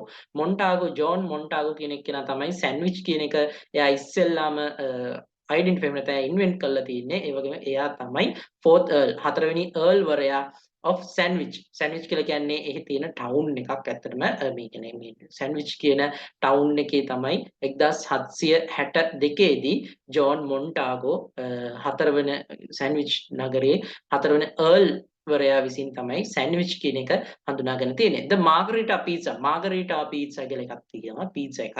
ඉතින් ඒක තමයි පළවෙනිම pizza. අපි අද දන්න pizza වල අපි අද කතා කරන විවිධ pizza වර්ග දෙනවා. මේ pizza වල පළවෙනිම හඳුනාගෙන නැත්නම් පළවෙනිම සොයා ගැනීම margherita pizza එක. ඉතින් ඒක 1889 දී තමයි ඉතින් පළවෙනිම මේ pizza එක margherita pizza එක identify නැත්නම් invent කරලා තියෙන්නේ.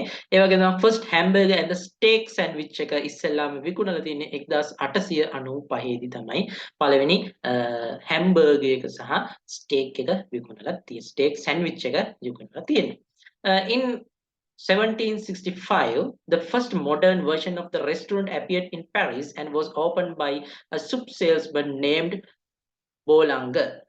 That was also the year when the word restaurant was used for its current usage for the first time. I think 1765 දී පළවෙනි restaurant එක modern version එක restaurant එක modern version එක ඉස්සෙල්ලාම වෙලා තියෙන්නේ පැරිස් වල.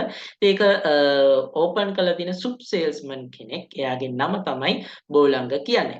That was the ඒ වගේම තමයි මේක restaurant කියන එක අද වෙනකොට අපි කතා කරන restaurant කියන මේ term එක ඉස්සෙල්ලාම පටන් ගත්තේ ඒ අවුරුද්දෙම කියලා තමයි කියන්නේ. Some of the most notable chefs of this period include John and Anthony Brilliant Savarin, who published the first book on the fine art of gastronomy, La Psychology of Taste, and Marie Antoine Carême, who was the first celebrity chef, as he served European royalties and pioneered in French haute cuisine. French haute cuisine. During the 1860s, the first cereal and margarine were introduced. First cereal and the margarine were introduced in 1860s. The decade Kellogg started manufactures toasted wheat flakes and other vegetarian foods in the US. Margarine was developed using beef fat as primary ingredient. ඉතින් මේ Kellogg's වල අහලා තියෙනවා. ඊට කලින් මම කියනවා. ඉතින් 1765 දී තමයි මේ restaurant පළවෙනි අපේ right එක ගැන අපි කතා කරා. then අපිට ඉතින් restaurant කියන එක එතන නෙවෙයි. some of the most notable chef හොඳම ඒ කාලේ හොඳ chef ලා විදිහට ඒ කාලේ හිටපු chef ලා විදිහට කතා කරද්දී ජීන් ඇන්තෙල්මේ බ්‍රිලට් සවරින් කියන එක්කෙනා එයා තමයි පළවෙනි fine art of gastronomy කියන ඒ වගේම la psychology of taste and Marie Antoine Carême කියන කට්ටිය මේ එයා තමයි මේ celebrity chef කෙනෙක් එයා තමයි මේ පොත් ටික මොනවාද පොත් ටික the first book on the fine art of gastronomy fine art gastronomy ගැන තියෙන පළවෙනි book එක එයා ලියලා දිනවා la psychology of taste and Marie Antoine Carême කියන අන්න ඒ කියන්නේ ඒක තමයි මේ book එකේ නම. ඉතින් එයා celebrity chef කෙනෙක් විදිහට ඒ කාලේ European royalties ලට එයා සර්ව් කරපු කෙනෙක් සහ එයා තමයි French haute cuisine එක French cuisine එක එයා identify වෙන තේ ඒක invent කරලා තින්නේ එහෙම නැත්නම් ඒකට ලොකු දායකත්වයක් ලැබුණු කෙනෙක් තමයි මේ පුද්ගලයා. During the 1860s the first cereal and the margarine were introduced. පළවෙනි cereal එක සහ margarine එක introduce වුණේ 1860 ගණන් වලදී. The decade Kellogg started manufacture. ඔයගොල්ලෝ දන්නවා Kellogg's chocos කියලා එහෙම අහලා ඇති. එහෙම නැත්නම් Kellogg's ලාගේ ඊට පස්සේ මොනවාද corn flakes එහෙම දැන් අදටත් තියෙනවා මාකට් එකේ ඕන තරම් තාමත්ම ජනප්‍රිය තාත්ම සුලභව දකින්න පුළුවන් බ්‍රෑන්ඩ් එකක් Kellogg's. ඉතින් ඒක පටන් ගන්න තියන්නේ මෙන්න මේ කාලේදී තමයි 1860 ගණන් වලදී තමයි ඒක පටන් ගන්න තියෙන්නේ. ඒ වගේම තමයි ඒක ඇවිල්ලා flakes and other vegetarian foods in the US. Margarine was developed using beef fat as primary ingredient. Primary ingredient එකක් විදිහට beef fat use කරලා මේගොල්ලෝ මේව හදාගෙන margarine එක හදන්න අරන් තියෙනවා. The professionalism of cookery came about with the effort of several European chefs such as Escoffier, Brilliant Savarin, and Paul Bocuse.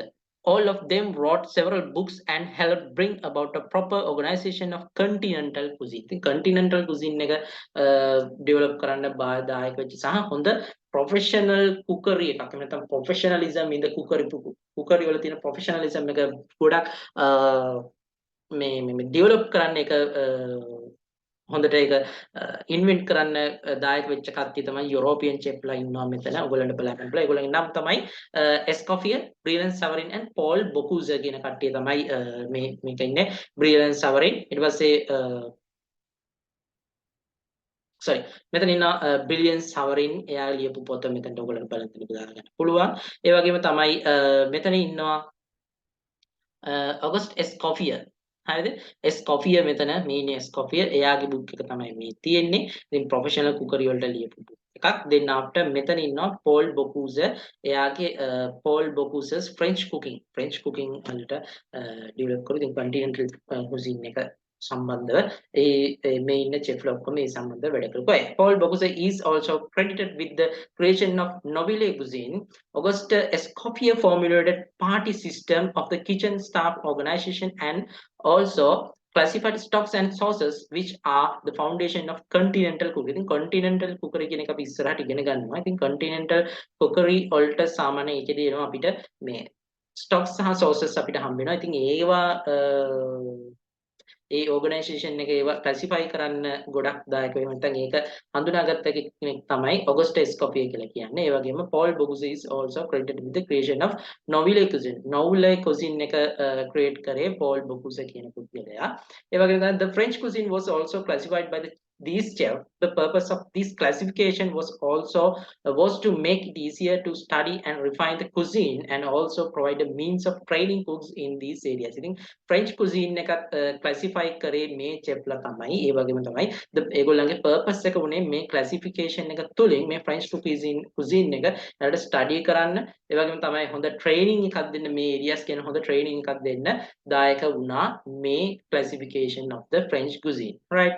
Then after 20th century cooking, think you know 20th century cooking ගැන. During the 20th century, science and technology became significantly advanced. So food preparation and preservation were greatly affected. Processes like refrigeration, freezing, heating, and canning had improved, making preservation of foods a lot easier. I think it was a busy when science and technology become significant. Science and technology in a good advanced, you know. So food preparation and preservation were greatly affected. I think food preparation and preservation ආහාර පිසීම සහ කල්තබා ගැනීම මේකෙදි ගොඩක් ලොකු effect එකක් මේකට එනවා.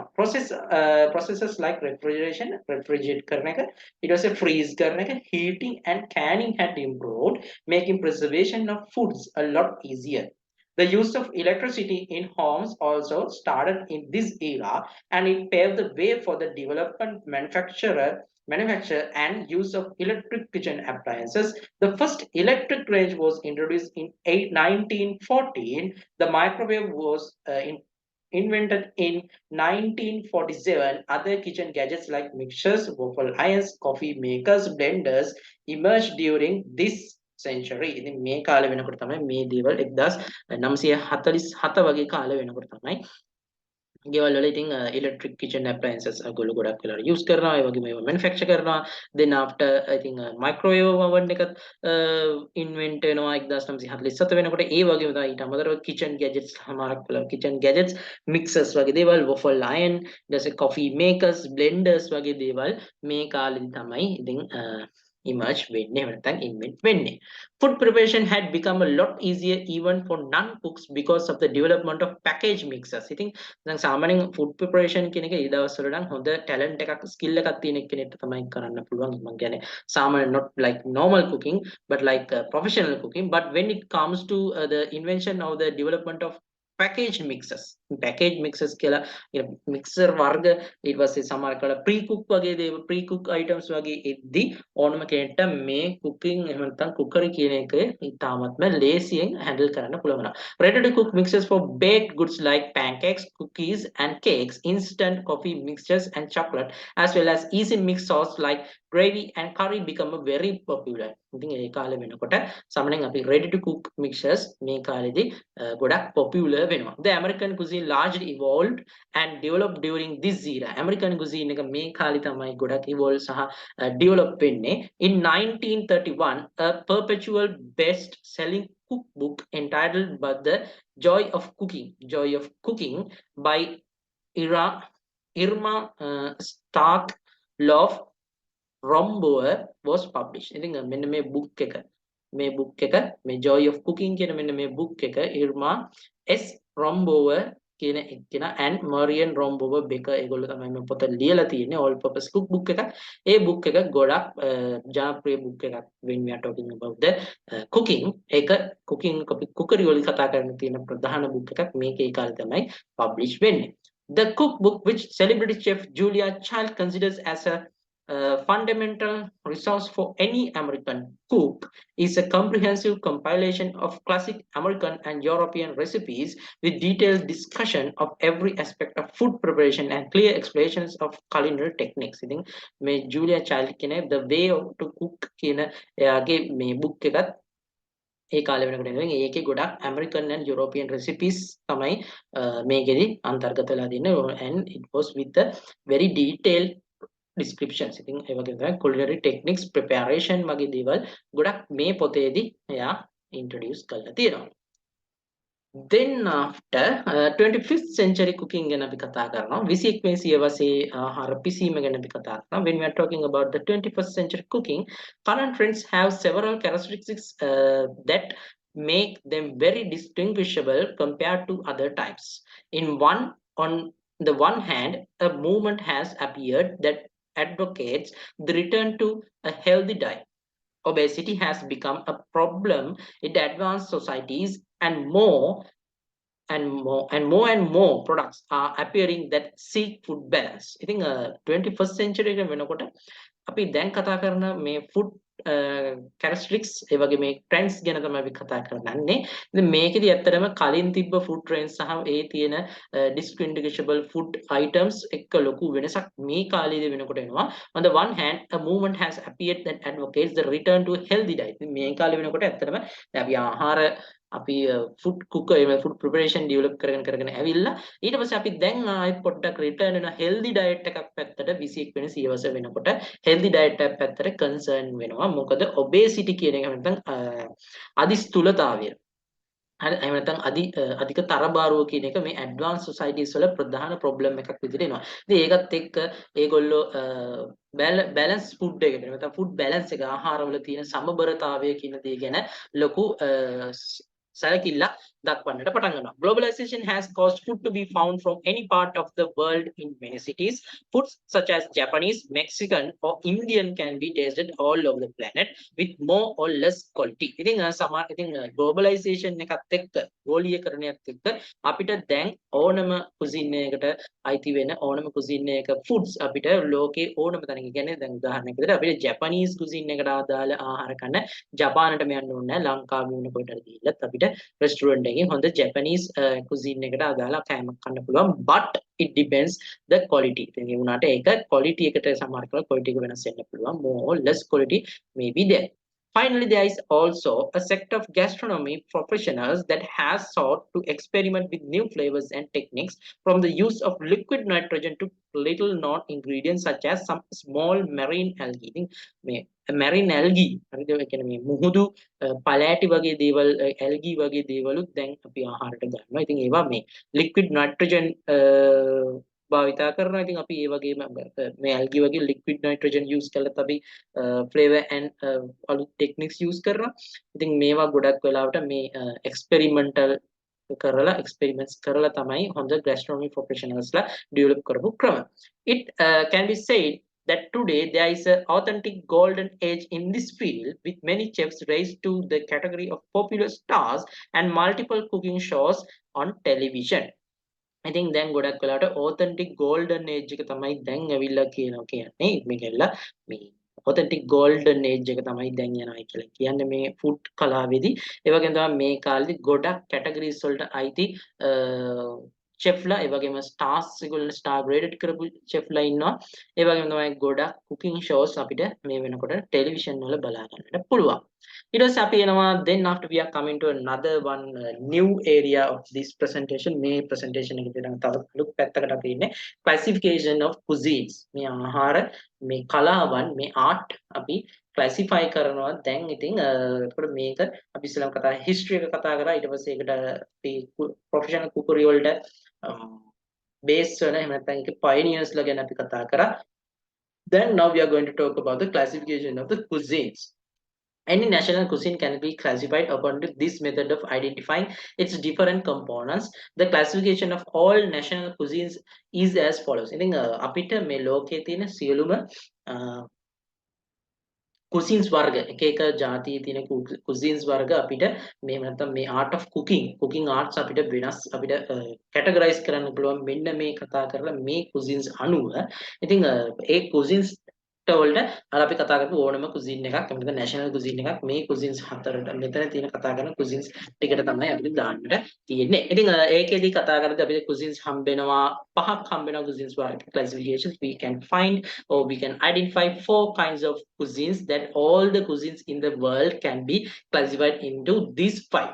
First one is haute cuisine, the exotic and high class cuisine. Again, exotic and high class cuisine එක තමයි අපි haute cuisine කියලා කියන්නේ. then after we have the provincial cuisine. The provincial cuisine එක regional cuisine වලට එන්නේ. region කියන්නේ එක regions අනුව අපි cuisines බෙදලා නම් අපි එකට කියනවා provincial cuisine කියලා. Then we have the burgoiser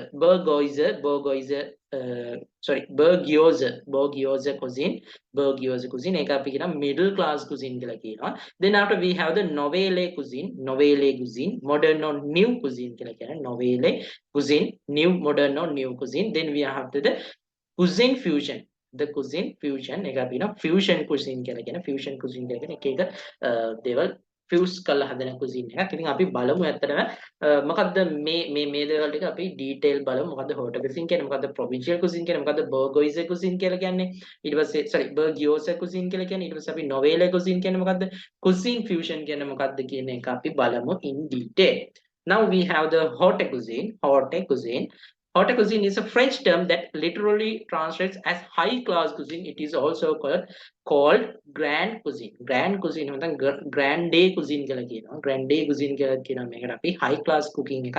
ඉතින් මේක ඇත්තටම වෙන්නේ ගොඩක් elegant එහෙම නැත්නම් noble rich පවුල් වලට වෙන rich කට්ටිය තමයි මේ cuisine එකේදී අපි කතා කරන්නේ. එයාලට අදාළ ආහාර පිසීමේ කලාව තමයි haute cuisine කියලා කියන්නේ. The classic cuisine of France, as it evolved from its beginnings in the 19th century to its fullest flowering in the lavish banquets of the 19th century. Grande cuisine aims at a mellow harmony and the appearance of artfulness and order. Characteristics of haute cuisine are attention to seasoning and the plentiful use of spices, separate preparation of protein of the dish from the sauces which they were served, and notably complex preparation instruction. ඉතින් මේකදී ඇත්තටම ඉතාමත්ම ගොඩක් complex cooking instructions තමයි තියෙන්නේ. ඉතින් මේකදී characteristics විදිහට අපි ගන්න haute cuisine එකේ seasoning, ආහාර season කරන එක. ඒ කියන්නේ මොන හරි spices අපි use කරලා season කරන එක. ඊට පස්සේ separate preparation of protein of the dish from the sauces. ඉතින් මේක protein එකට අපි protein preparation එක තියෙනවා. ඉතින් protein එක ඇත්තටම අපි foods වල දෙන protein protect කරගෙන හදන එක සහ හොඳ sauces, rich sauces අපි use කරනවා මේවට. ඉතින් මේක ඒ වගේම තමයි 16 වෙනි සියවසේදී France වලදී ආපු cuisine එකක් සහ ඒක fullest flower කියන්නේ maximum point එකට අපි 19 වෙනි century එක වගේ වෙනකොට ඒකේ maximum development එකට එනවා. ඉතින් ඒක තමයි මේ haute cuisine කියලා කියන්නේ. ඉතින් ඒකෙදි අපි අතරම මේකේ මතක තියාගන්න මේක high class cooking කියන එක කියන්න පුළුවන්. එහෙම නැත්නම් මේකට අපි grande cuisine කියලා කියනවා. ඒ වගේ තමයි අපි තව මේකෙදි මතක තියාගන්න ඕනේ මේකේ characteristics තමයි ඒ මොනවාද මේගොල්ලෝ attention to seasoning and the plentiful use of spices. මේකේ season කරන එක සහ ඒක season කරන්නේ ඇත්තටම මේ අපි spices use කරගෙන ඒක තියෙනවා. ඊට පස්සේ separate preparation of protein of the dish from the sauces. ඉතින් sauce සහ මේකේ තියෙන protein අපි කියන්නේ දැන් මොකක් හරි meat item එක protein එක meat item එකක් වගේ දෙනවා. ඒක separately සහ අපි sauce එක separately තමයි හදන්නේ. ඊට පස්සේ which they were served and the notably complex preparation instructions. මේකේ complex preparation instructions තමයි අපිට haute cuisine එකේ තියෙන අපි හදන dishes වලදී ඇත්තටම තියෙන්නේ. ඉතින් ඒ දේවල් තමයි මේකේදී අපි මතක තියාගන්න haute cuisine කියන එකේදී අපි මතක තියාගන්න ඕනේ. Now let's move into the provincial cuisine. හරිද? අපි දැන් යනවා provincial cuisine කියන එකට. Provincial style cuisine is another term for peasant food, farm food or country style cuisine. ඉතින් මේකද අපි peasant food, farm food or country style cuisine වලට අපි මේකෙදි කතා කරන්නේ provincial cuisine කියන එක. සහ ඒකට කියන වෙනත් terms විදිහට තමයි අපි ඒවා use කරන්නේ. Then after provincial style cuisines from all nations were either slow cooked, the pot bubbling away from hours on the edge of the fireplace, spit roasted or grilled, and later baked in traditional wood fired ovens. ඉතින් මේකෙදි ඇත්තටම අපි ගොඩක් කතා කරන්නේ මේ provincial style cuisine එකේදී හදන cooking items එහෙම නැත්නම් cook items ගොඩක් slow cooking process එක යනවා. ඒක සමහර කල pot bubbling එක pot එක දාලා අපි ලොකු වෙලාවක් අපි මද ගින්නේ තියෙන මේ fireplace එකේ තියෙන ආහාර bubbling bubble දදා තැම්බෙන දේවල් spit roasted or grilled ඒ වගේ තමයි spit roasted or grilled and later baked in ඊට පස්සේ කියන්නේ grill කරපු ඒවා එහෙම නැත්නම් අපිට wood fired ovens වල our bake කරන items මේකෙදි එනවා. In provincial slow cooking techniques and baking in wood-fired ovens, flavors are trapped inside the cooking environment, each ingredient imparting its own unique character and flavor. Provincial cuisine is high spirited but simple, focusing on preserving the taste and texture of the seasonal fresh ingredients like tomatoes, garlic, saffron, peppers, anchovies, olive oil, and wild herbs. ඉතින් මේ දේවල් use කරලා තමයි අපි ආහාර මේකෙදි පිසින්නේ එහෙම cook කරන්නේ. ඒ වගේම තමයි අපි මේකේ slow cooking techniques තියෙනවා. සාමාන්‍යයෙන් baking in wood fired ovens and ඒකට ඒකෙදි අපිට මේ flavors අපිට හොඳට අර slow cooking method එකේදී අපිට ඒ අදාළ environment එකේ අපි අපේ ඒකේ තියෙන flavors අපි තියාගන්න ඕනේ සහ ඒකෙදි අපි මේ ingredients අපි use කරනවා මේ ingredients විදිහට අපි ගන්නෙ මොනවාද preserving taste and texture of seasonal fresh ingredients like tomatoes garlic saffron pepper anchovies olives and olive oil වගේ දේවල් ඒ වගේ තමයි wild herbs වගේ දේවල් අපි මේකේ use කරලා අර slow cooking process එකේදී අද්දි ටිකක් මේකේ තියෙන මේ richness එක වැඩි. ඉතින් ඊට පස්සේ අපි එනවා Bergioza cuisine එකට Bergioza cuisine එකට Bergioza is the home cooking of middle class families as distinguished from elaborate restaurants cooking. Cuisine Bergioza originated in the middle of the 19th century France. ඉතින් මේ cuisine Bergioza කියන මේ cuisine එක 19 සියවසේ මැද භාගය වෙනකොට තමයි මේක develop වෙන්නේ. එහෙම නැත්නම් originate වෙන්නේ. ඉතින් මේකේදී අතර middle class families ඒගොල්ලෝ middle class families වල cooking method එකක් විදිහට තමයි මේක අපි කතා කරන්නේ. It's a cuisine rooted in simplicity, fresh ingredients and comfort. ඉතින් මේකේදී ගොඩක් වෙලාවට මේ simplicity තම simple cuisine එක.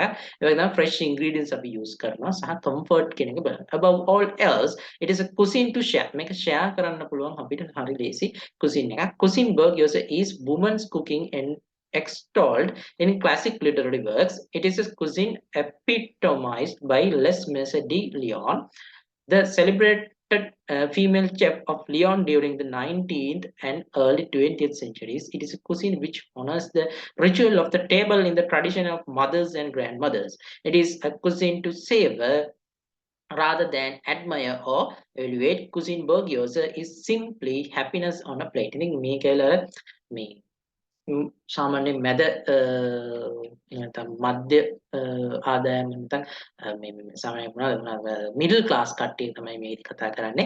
ඉතින් ඒගොල්ලෝගේ cooking method එකක් විදිහට අපි මේක කතා කරා. ඉතින් මේක ඇත්තටම it's like very happiness. ඉතින් මේකේ happiness කියන එකට ගොඩක් වෙලාවට ඊටම සතුටෙන් ආහාර පිසින හරිම simple විදිහට කෑම හදන cuisine එකක් අපි Bergioza cuisine එකේදී හඳුන්වන්නේ. Then after we have the Novelle cuisine.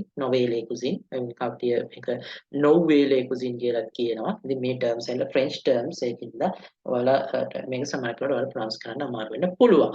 Novelle cuisine means new cuisine. Novelle cuisine කියලා අපි කතා කරන්නේ new cuisine කියන එක. අලුත් cuisine කියන එක. The eclectic style in international cuisine originating in France during the 1960s and 70s that stress freshness, lightness and clarity of flavor and inspired new movements in the world cuisine. Nouvelle cuisine sought to emphasize the natural flavors, textures, colors of foodstuffs and an increased emphasis on presentation. Unhealthiness of a diet heavy in fats, sugars, refined starches, and salt, it minimized the use of those ingredients. The Nouvelle movement also fundamentally changed restaurants. Escoffier had championed service a la Francaise, in which empty plates were set before each dinner and waiters served the carved food at the table. Nouvelle cuisine featured plated dishes assembled in the kitchen by chef. The waiters simply set the prepared plate in front of the diner.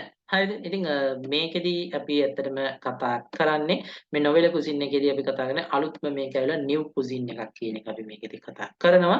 ඉතින් ඒ වගේම තමයි මේකෙදී ඇත්තටම මේක ඇවිල්ලා 1960 ගණන් වල සහ 70 ගණන් වලදී ආපු cuisine එකක් එහෙම නැත්නම් evolve වෙන cuisine එකක්. මේකෙදි freshness, lightness and clarity of the flavor and inspired new movements in the world cuisine. මේකේ freshness එක, lightness එක සහ clarity of the flavor කියන එක මේකෙදි තියෙනවා. ඉතින් මේකෙදි ඇත්තට වෙන්නේ දැන් සාමාන්‍ය රෙස්ටුරන්ට් එකකට මේ අද කතා කරන රෙස්ටුරන්ට් එකේදී අපි ගියොත් එහෙම මේකෙදි ආහාර ගන්න දැන් අපි ගෙස්ට් ඉන්නවනම් ගෙස්ට් ඉස්සරහා ඔක්කොම ප්ලේට්ස් ඔක්කොම ටික සෙට් කරලා දින්නේ.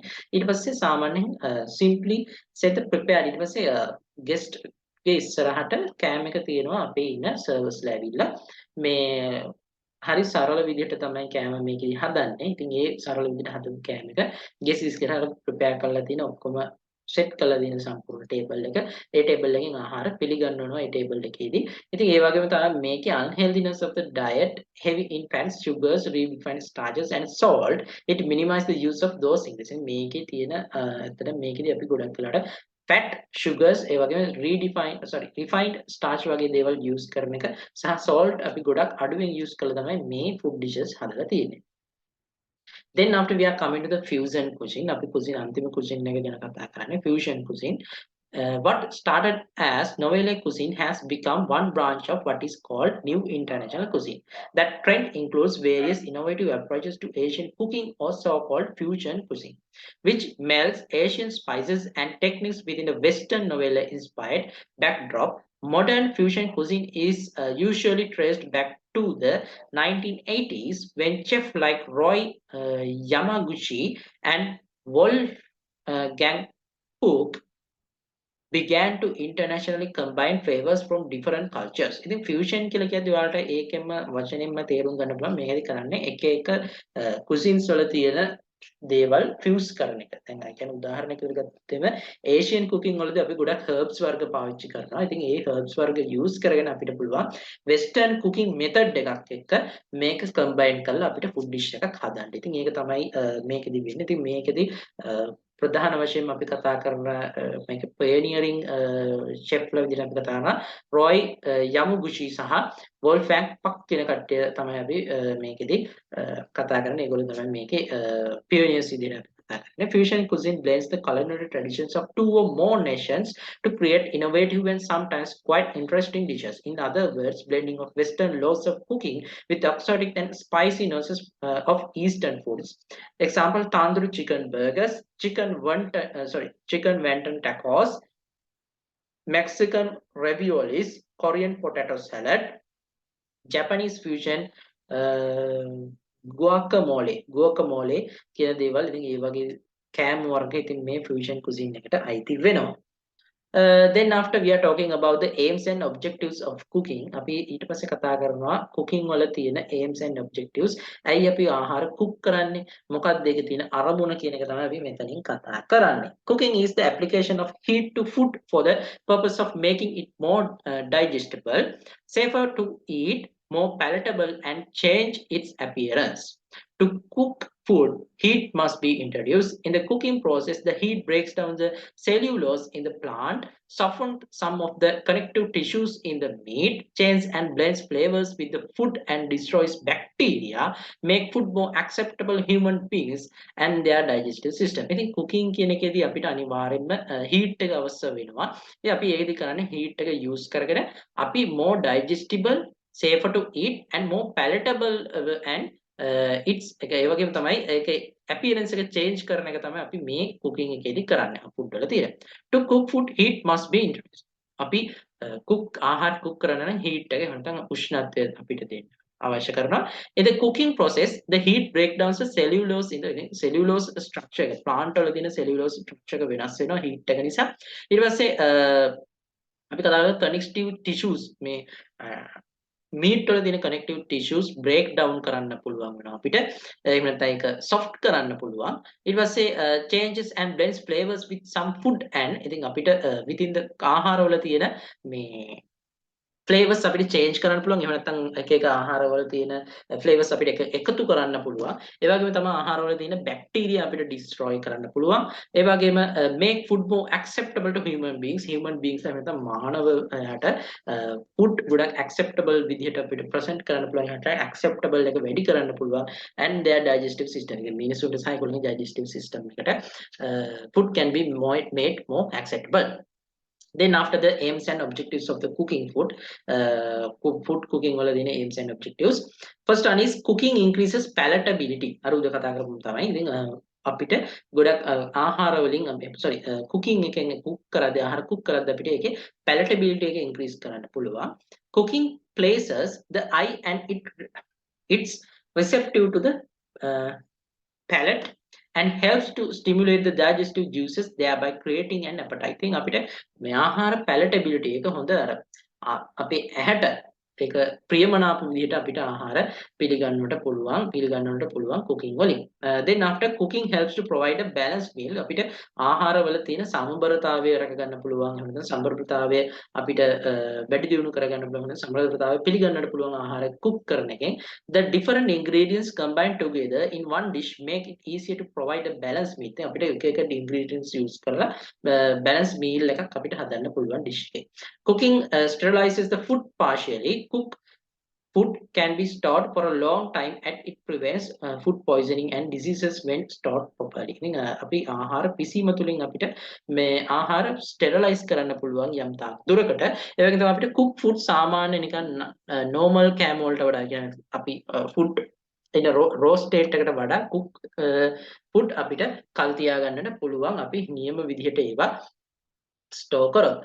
Some of the diseases producing germs is killed by cooking. සමහර කාලවට ගොඩක් අපි cook කරද්දී ආහාර cook කරද්දී ඒවැ ඉන්න disease causing germs අපිට destroy කරන්න පුළුවන්.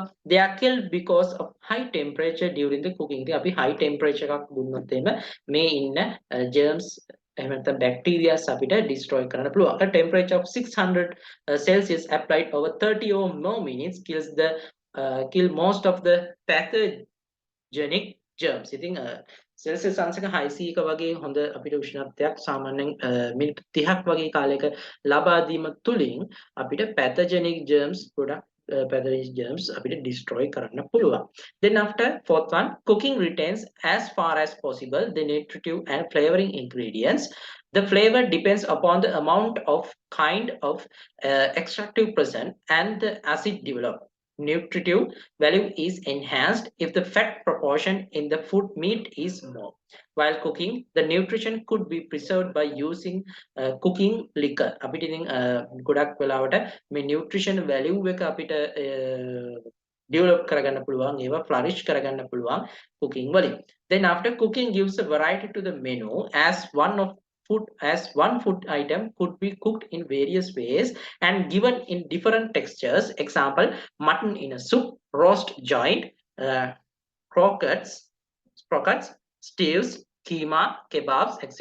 ඉතින් අපිට මේ cooking වලින් අපිට variety එකක් දෙන්න පුළුවන් අපේ menu එකට. කියන්නේ දැන් අපි උදාහරණයක් කරගත්තාම දැන් mutton කියන එක අපිට mutton එක එක විදිහට හදන්න පුළුවන්.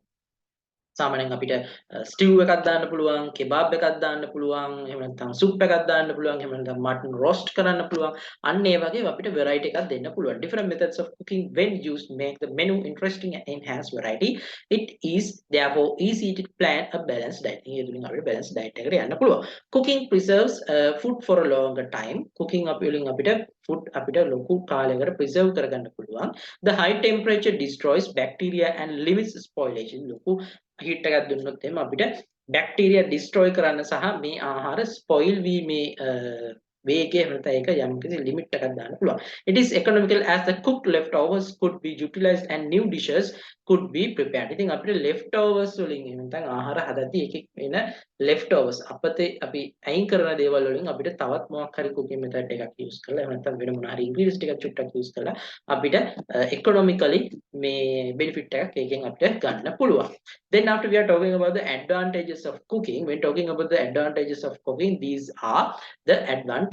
ඉතින් අපි advantages ගැන කතා කරද්දී මේ දේවල් තමයි අපි advantages විදිහට ගන්න cooking එකේදී. cooking කියන්නේ advantages of the cooking, right? Then so the advantages include cooking makes the food easy to chew. අපිට ආහාර හපන්න ලේසි කරනවා cook කරන එකෙන්. Cooking softens the connective tissues in the meat and makes animal foods more digestible. Animal foods අපිට එහෙම animal based foods අපිට ගොඩක් digest කරගන්න ලේසි කරනවා. මොකද ඒකේ connective tissues වල තියෙන softness එක වැඩි කිරීම තුලින්. Cooking makes the complex foods split into simpler substances. Complex මේ foods අපිට simple substance විදිහට අපිට convert කරගන්න පුළුවන් cooking වලින්. Then after cooking helps to kill harmful bacteria. It makes the food safe to eat. දැන් cooking වලින් අපිට නැත්නම් ආහාර පිසීම තුලින් අපිට බැක්ටීරියා විනාශ කරන්න පුළුවන්. ඒ වගේම it makes the food safe to eat. දැන් ආහාර පරිභෝජනයට සුදුසු කරනවා. Cooking preserves the food. ආහාර වලින් අපිට food preserve කරන්න sorry cooking වලින් පිසීම තුලින් අපිට ආහාර preserve කරන්න පුළුවන්. Cooking increases palatability. It improves taste and enhances the flavor. ඉතින් palatability එක වැඩි කරන ඒ වගේම තමයි taste එක සහ flavor එක වැඩි කරනවා cooking තුලින්. A wide variety of dishes can be made by different methods of cooking: boiling, frying, roasting, microwaving, baking, smoking, etc. ගොඩාක් අපිට dishes හදාගන්න පුළුවන් මේ එක එක cooking methods use කරගෙන. Cooking makes the dish more colorful. It develops new flavors in food. ඉතින් cooking තුලින් අපිට colourful dish එකක් හදාගන්න පුළුවන්. ඒ වගේම තමයි ඒකෙන් අපිට අලුත් ආහාරවල තියෙන අපිට අලුත් flavors අපිට enhance කරගන්න පුළුවන්, ඒක introduce කරගන්න පුළුවන්. Cooking makes a food to appreciable texture. හොඳ appreciable texture එකක්. ඒ කියන්නේ හොඳ appreciable texture එකක් අපිට ගන්න පුළුවන් cooking තුලින්. Cooking makes food more appetizing. Cooking නිසා අපිට food එක ගොඩක් රුචිකත්වය වැඩි කරන්න පුළුවන් ආහාරවල appetize එක වැඩි කරන්න පුළුවන්. Cooking provides balanced meal. Because of the cooking we can provide a balanced meal. Cooking adds more nutritive value to food. ඉතින් cooking තුලින් අපිට nutritional value එක add කරන්න සහ nutritional value එක develop කරගන්න පුළුවන් foods වල තියෙන. Then after food constituents ගැන කතා කරනවා. I think අපි food constituents විදිහට කතා කරන්නේ carbohydrate, fats, proteins, minerals and vitamins. මෙතනදී කතා කරන්නේ මේ constituents වලට තියෙන effect එක by cooking. ඉතින් cooking වලින් මේවට තියෙන මොන වගේ effect එකක්ද මේ දේවල් වලට වෙන්නේ කියන එක කතා කරන්නේ.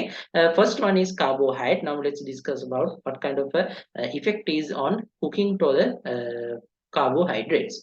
Carbohydrate used in cooking include simple sugars such as glucose. අපි carbohydrate අපි use කරද්දී සාමාන්‍යයෙන් include simple sugars. ඉතින් carbohydrate අපි use කරද්දී ඒකෙදි simple sugars සහ glucose තියෙනවා. සාමාන්‍යයෙන් අපි sugar සහ glucose කියන එක අපිට එන්නේ table sugar වලින්. අපි සාමාන්‍යයෙන් පාවිච්චි කරන සීනි වල තමයි glucose අඩංගු වෙලා තියෙන්නේ.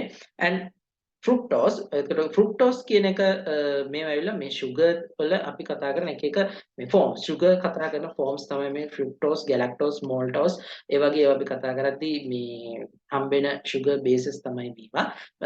ඊට පස්සේ අපිට fructose හම්බෙන්නේ fruits වලින් and starch from sources such as cereal, flour, rice, arrowroot and potato. ඉතින් අපිට starch කියන දේවල් අපිට ගන්න පුළුවන් flour වලින් පිටි වලින් ඊට පස්සේ හාල් වලින් කියන බත් වලින් ඊට පස්සේ arrowroot and potato වගේ වලින් අපිට starch අපිට ගන්න පුළුවන්. ඉතින් ඔයාලා දන්නවා ඇති දැන් සාමාන්‍යයෙන් අලගෙඩියක් තැම්බුවට පස්සේ නිකන් තෙල් වගේ ගතියක් එන්නේ. ඒක තමයි අපි starch කියලා කියන්නේ. ඉතින් carbohydrate මේ දේවල් වල අඩංගු වෙලා තියෙනවා. Then after we have the fats.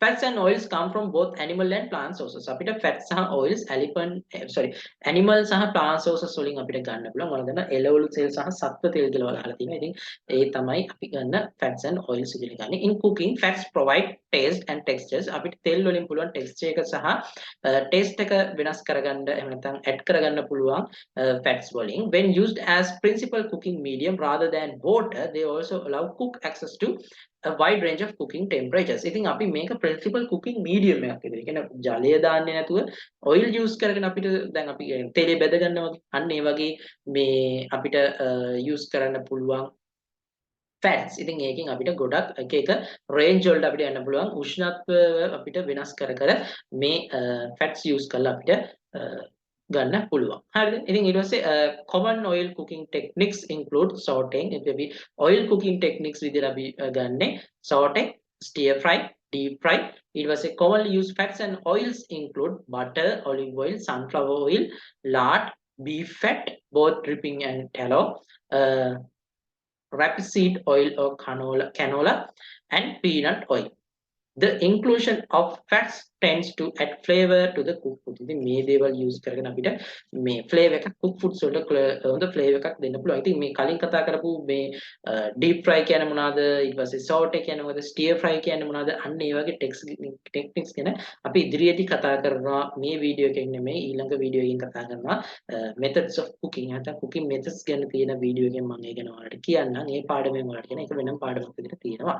Then after we have the proteins, edible animal materials include muscle, offal, milk and egg white. ඉතින් මේ දේවල් වල තමයි protein තියෙන්නේ. Almost all vegetable matter, in particular legumes and seeds, also include proteins, although generally in smaller amounts. These may also be a source of essential amino acids. ඉතින් සමහර කාලවල මොනවාද සමහරක් plant based එහෙම නැත්නම් මේ ශාක මේ ආහාරවලත් අපිට proteins ගන්න පුළුවන්. ඉතින් ඒ සමහර කාලවලට ඒ දේවල් අපිට essential amino acid එකක් කියන amino acid තියෙන්නේ protein වල තමයි amino acid තියෙන්නේ. අපේ ශරීරයට අත්‍යවශ්‍ය කරන දෙයක් amino acid.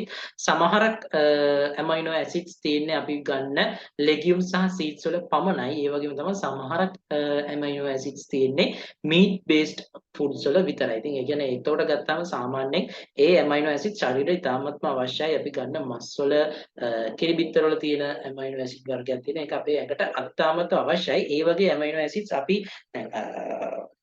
vegetarian කෙනෙක් ගත්තොත් එහෙම එයා මස් මාළු කන්නේ නැත්තම් ඇත්තටම එයා දීර්ඝ කාලීනව මස් මාළු නොකා හිටියොත් එහෙම එයාට ඒ amino acid එක ලැක්වීම තුළින් එහෙම නැත්නම් ඒක ලබාගෙන නොගැනීම තුළින් යම් යම් ශරීරයේ දුර්වලතාව වලට එන්න පුළුවන්. එහෙම වෙනකොට ડોක්ටර්ස් ඇත්තටම එයාලට බෙහෙතක් විදිහට නැත්නම් බෙහෙත් පෙත්තක් විදිහට ටැබ්ලට් එකක් විදිහට ඒ amino acid එක ගන්න රෙකමන්ඩ් කරනවා. ඉතින් ඊට පස්සේ අපි යමු minerals. Then we have the minerals. Minerals are the chemical elements required by living organisms other than the flour element carbon, hydrogen, nitrogen, oxygen, which are present in common organic modules. Minerals come from natural sources such as ground oyster shells. Sometimes minerals are added to the diet separately from food, such as mineral supplements. The most famous being iodine in iodized salt. Other minerals are calcium, chloride, magnesium, phosphorus, potassium, sodium, and sulfur. These minerals are obtained from milk, other dairy products, cereals, legumes, bone meal, meat, fish, all fruits, vegetables, table, and sea salt. ඉතින් table salt සහ sea salt වලින් ඒ වගේ දේවල් වලින් අපිට මේ minerals ගන්න පුළුවන්. iodized ලුණු අයඩින් මිශ්‍ර ලුණු කියලා අහලා ඇති. ඒ කියන්නේ අයඩින් දාලා තියෙනවා ඒවට. ඒ වගේම තමයි අපිට අපි කතා කරන වෙනත් minerals විදිහට අපි කතා කරනවා calcium, chloride, magnesium, phosphorus, potassium, sodium and sulfur තමයි අපි තමයි minerals විදිහට අපි කතා කරන්නේ. ගොඩක් වෙලාවට අපිට සාමාන්‍ය organic molecules වල අපිට හොයාගන්න පුළුවන් carbon, hydrogen, nitrogen සහ oxygen කියන ඒවා ගන්න පුළුවන්. ඒ වගේම minerals from natural sources such as ground oyster shells. අපිට oyster shells වලින් අපිට ගන්න පුළුවන් සාමාන්‍යයෙන් minerals natural sources වලින් ගන්න පුළුවන්. ඒ වගේම මේවා අපිට අපේ ආහාර වලට separately add කරන විදිහටත් ගන්න පුළුවන්. ඒ වගේම තමයි minerals සමහර කාලවට අපිට milk වලින් dairy products එහෙම නැත්නම් සාමාන්‍යයෙන් dairy products වලින් උදාහරණයක් විදිහට milk වගේ දේවල් වලින් අපිට නැත්නම් cheese, curd වගේ දේවල් වලින් ගන්න පුළුවන්. ඊට අමතරව අපිට cereals, legumes, bone meal, meat, fish, all fruits, vegetables and table and salt, sea salt වලට අපිට මේ minerals consume කරන්න එහෙම නැත්නම් food වලට add කරගන්න පුළුවන්.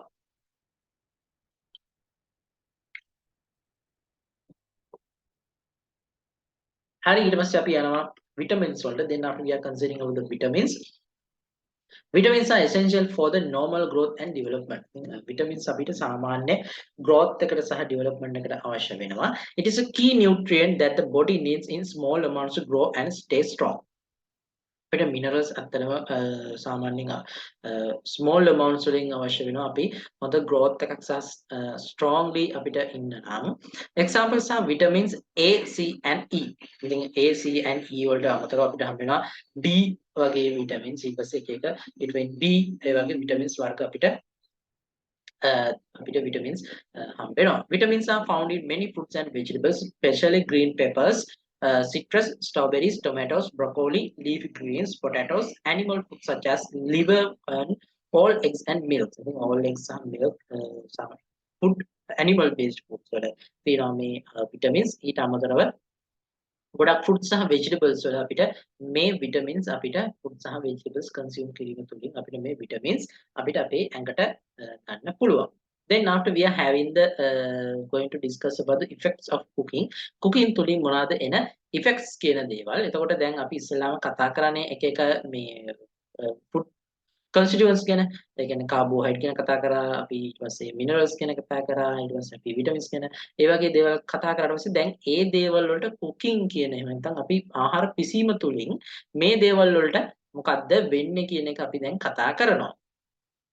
Firstly, we are discussing about the effect of heat on the carbohydrates or the cooking on carbohydrates. What happened to the carbohydrates when we cook the food? The carbohydrate The interaction of heat and carbohydrate is complex. Long chain sugars such as starch tend to break down into more simple sugars when cooked, while simple sugars can form syrups. If sugars are heated so that all water of crystallization is driven off, then caramelization starts, with the sugar undergoing thermal decomposition with the formation of carbon and other breakdown products producing caramel. And emulsion of starch with fat or water can, when gently heated, provide thickening to the dish being cooked. In European cooking, a mixture of butter and flour called a rocks is used to thicken liquids to make stews or sauces. In an Asian cooking, a similar effect is obtained from a mixture of rice or cornstarch and water. These techniques rely on the properties of starch to create simpler mucilaginous saccharides during cooking, which causes the familiar thickening of sauces. This thickening will break down, however, under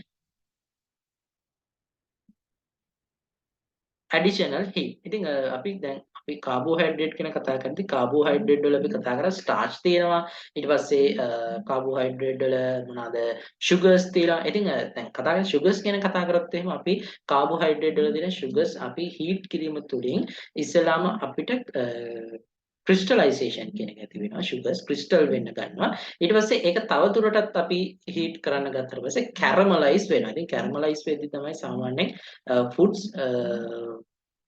foods කියන්නේ අර sorry sugar අපි caramelize වෙනවා කියලා කියන්නේ ඒක කැටි ගහිලා පාට වෙනස් වෙන්නේ අපි ඒකට තමයි caramelize වෙනවා කියලා කියන්නේ. ඉතින් ඒ වගේ thermal අපි heat එක දෙද්දි ඒ වගේ වෙනස් වීම සිද්ධ වෙනවා. ඉතින් ඊට පස්සේ අපි starch ගැන කතා කරොත් එහෙම starch අපිට වතුර සහ මේ අපි sorry starch අපි starch කියන්නේ අපි පිටි වර්ග ඒ වගේ දේවල් අපිට butter එක එකතු කරලා අපිට thickening agent එකක් හදාගන්න පුළුවන්. ගොඩක් ප්‍රසිද්ධ යුරෝපියන් cooking වලදී අපි පාවිච්චි කරන ඒ වගේ mixture එකක් තමයි butter සහ flour එකතු කරලා අපි හදාගන්නවා. rocks කියලා නැත්නම් raw කියලා එකක් කියලා කියනවා. roux එකක් කියලා කියනවා අපි ඒවට.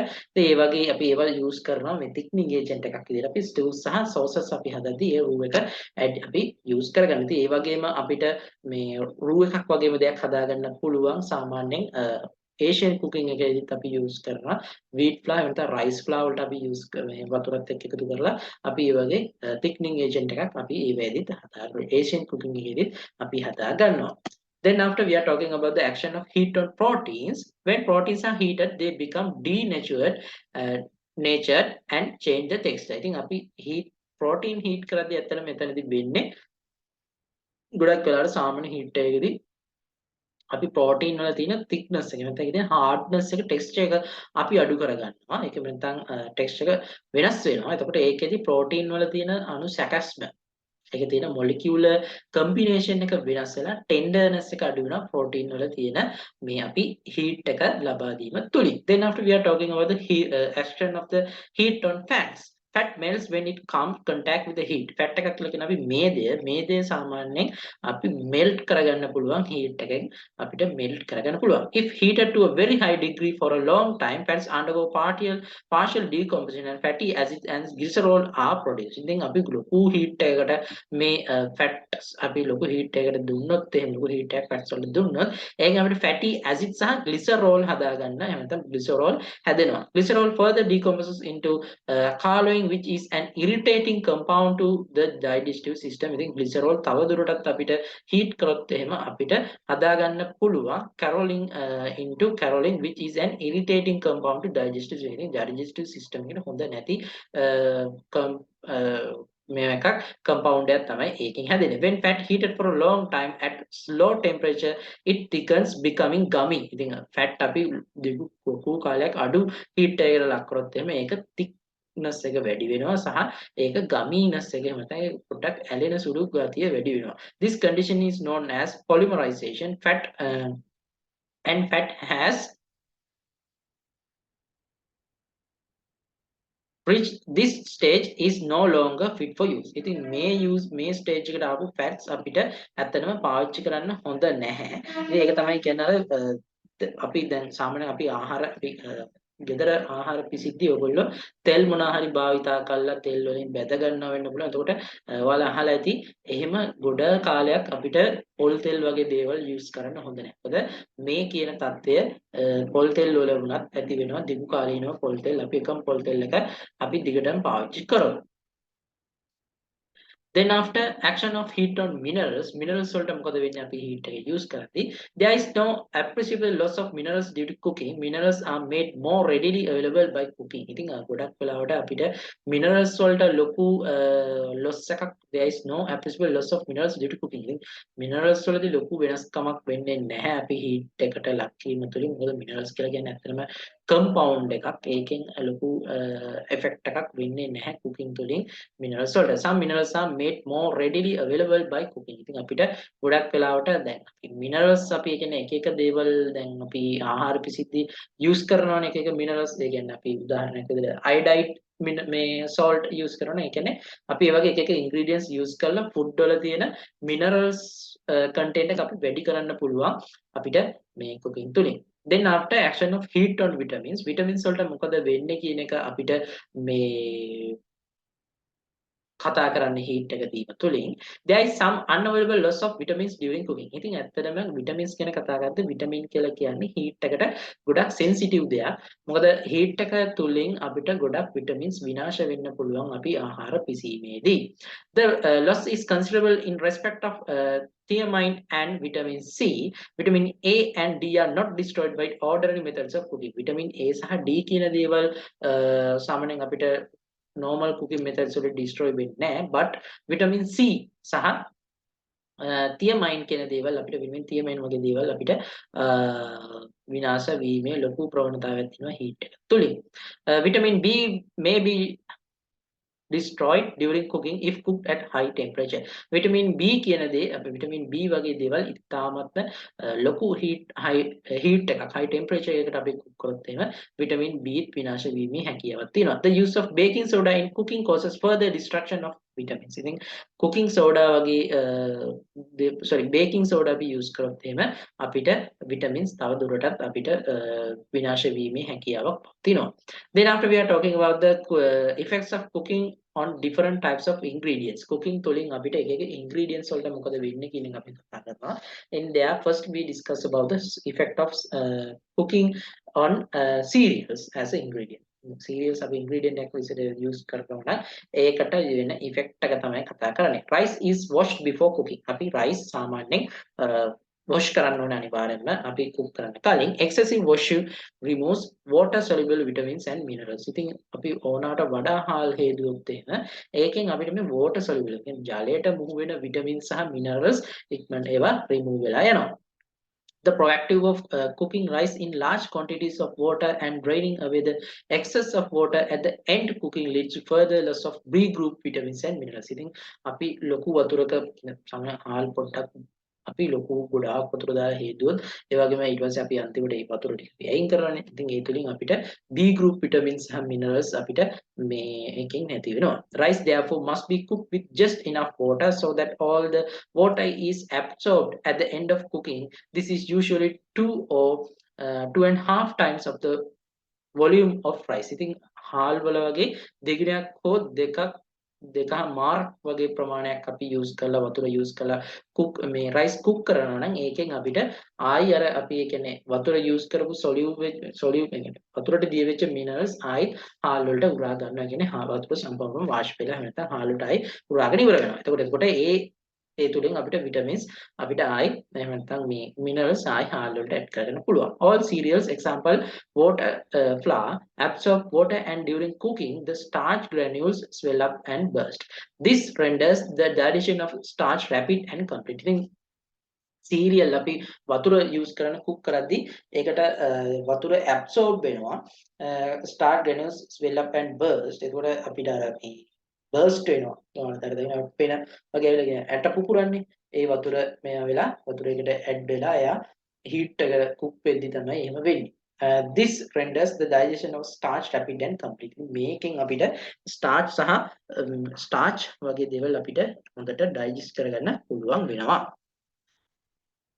Then after pulses වලට මොකද වෙන්නේ අපි cooking process එකේදී කතා කරන එක.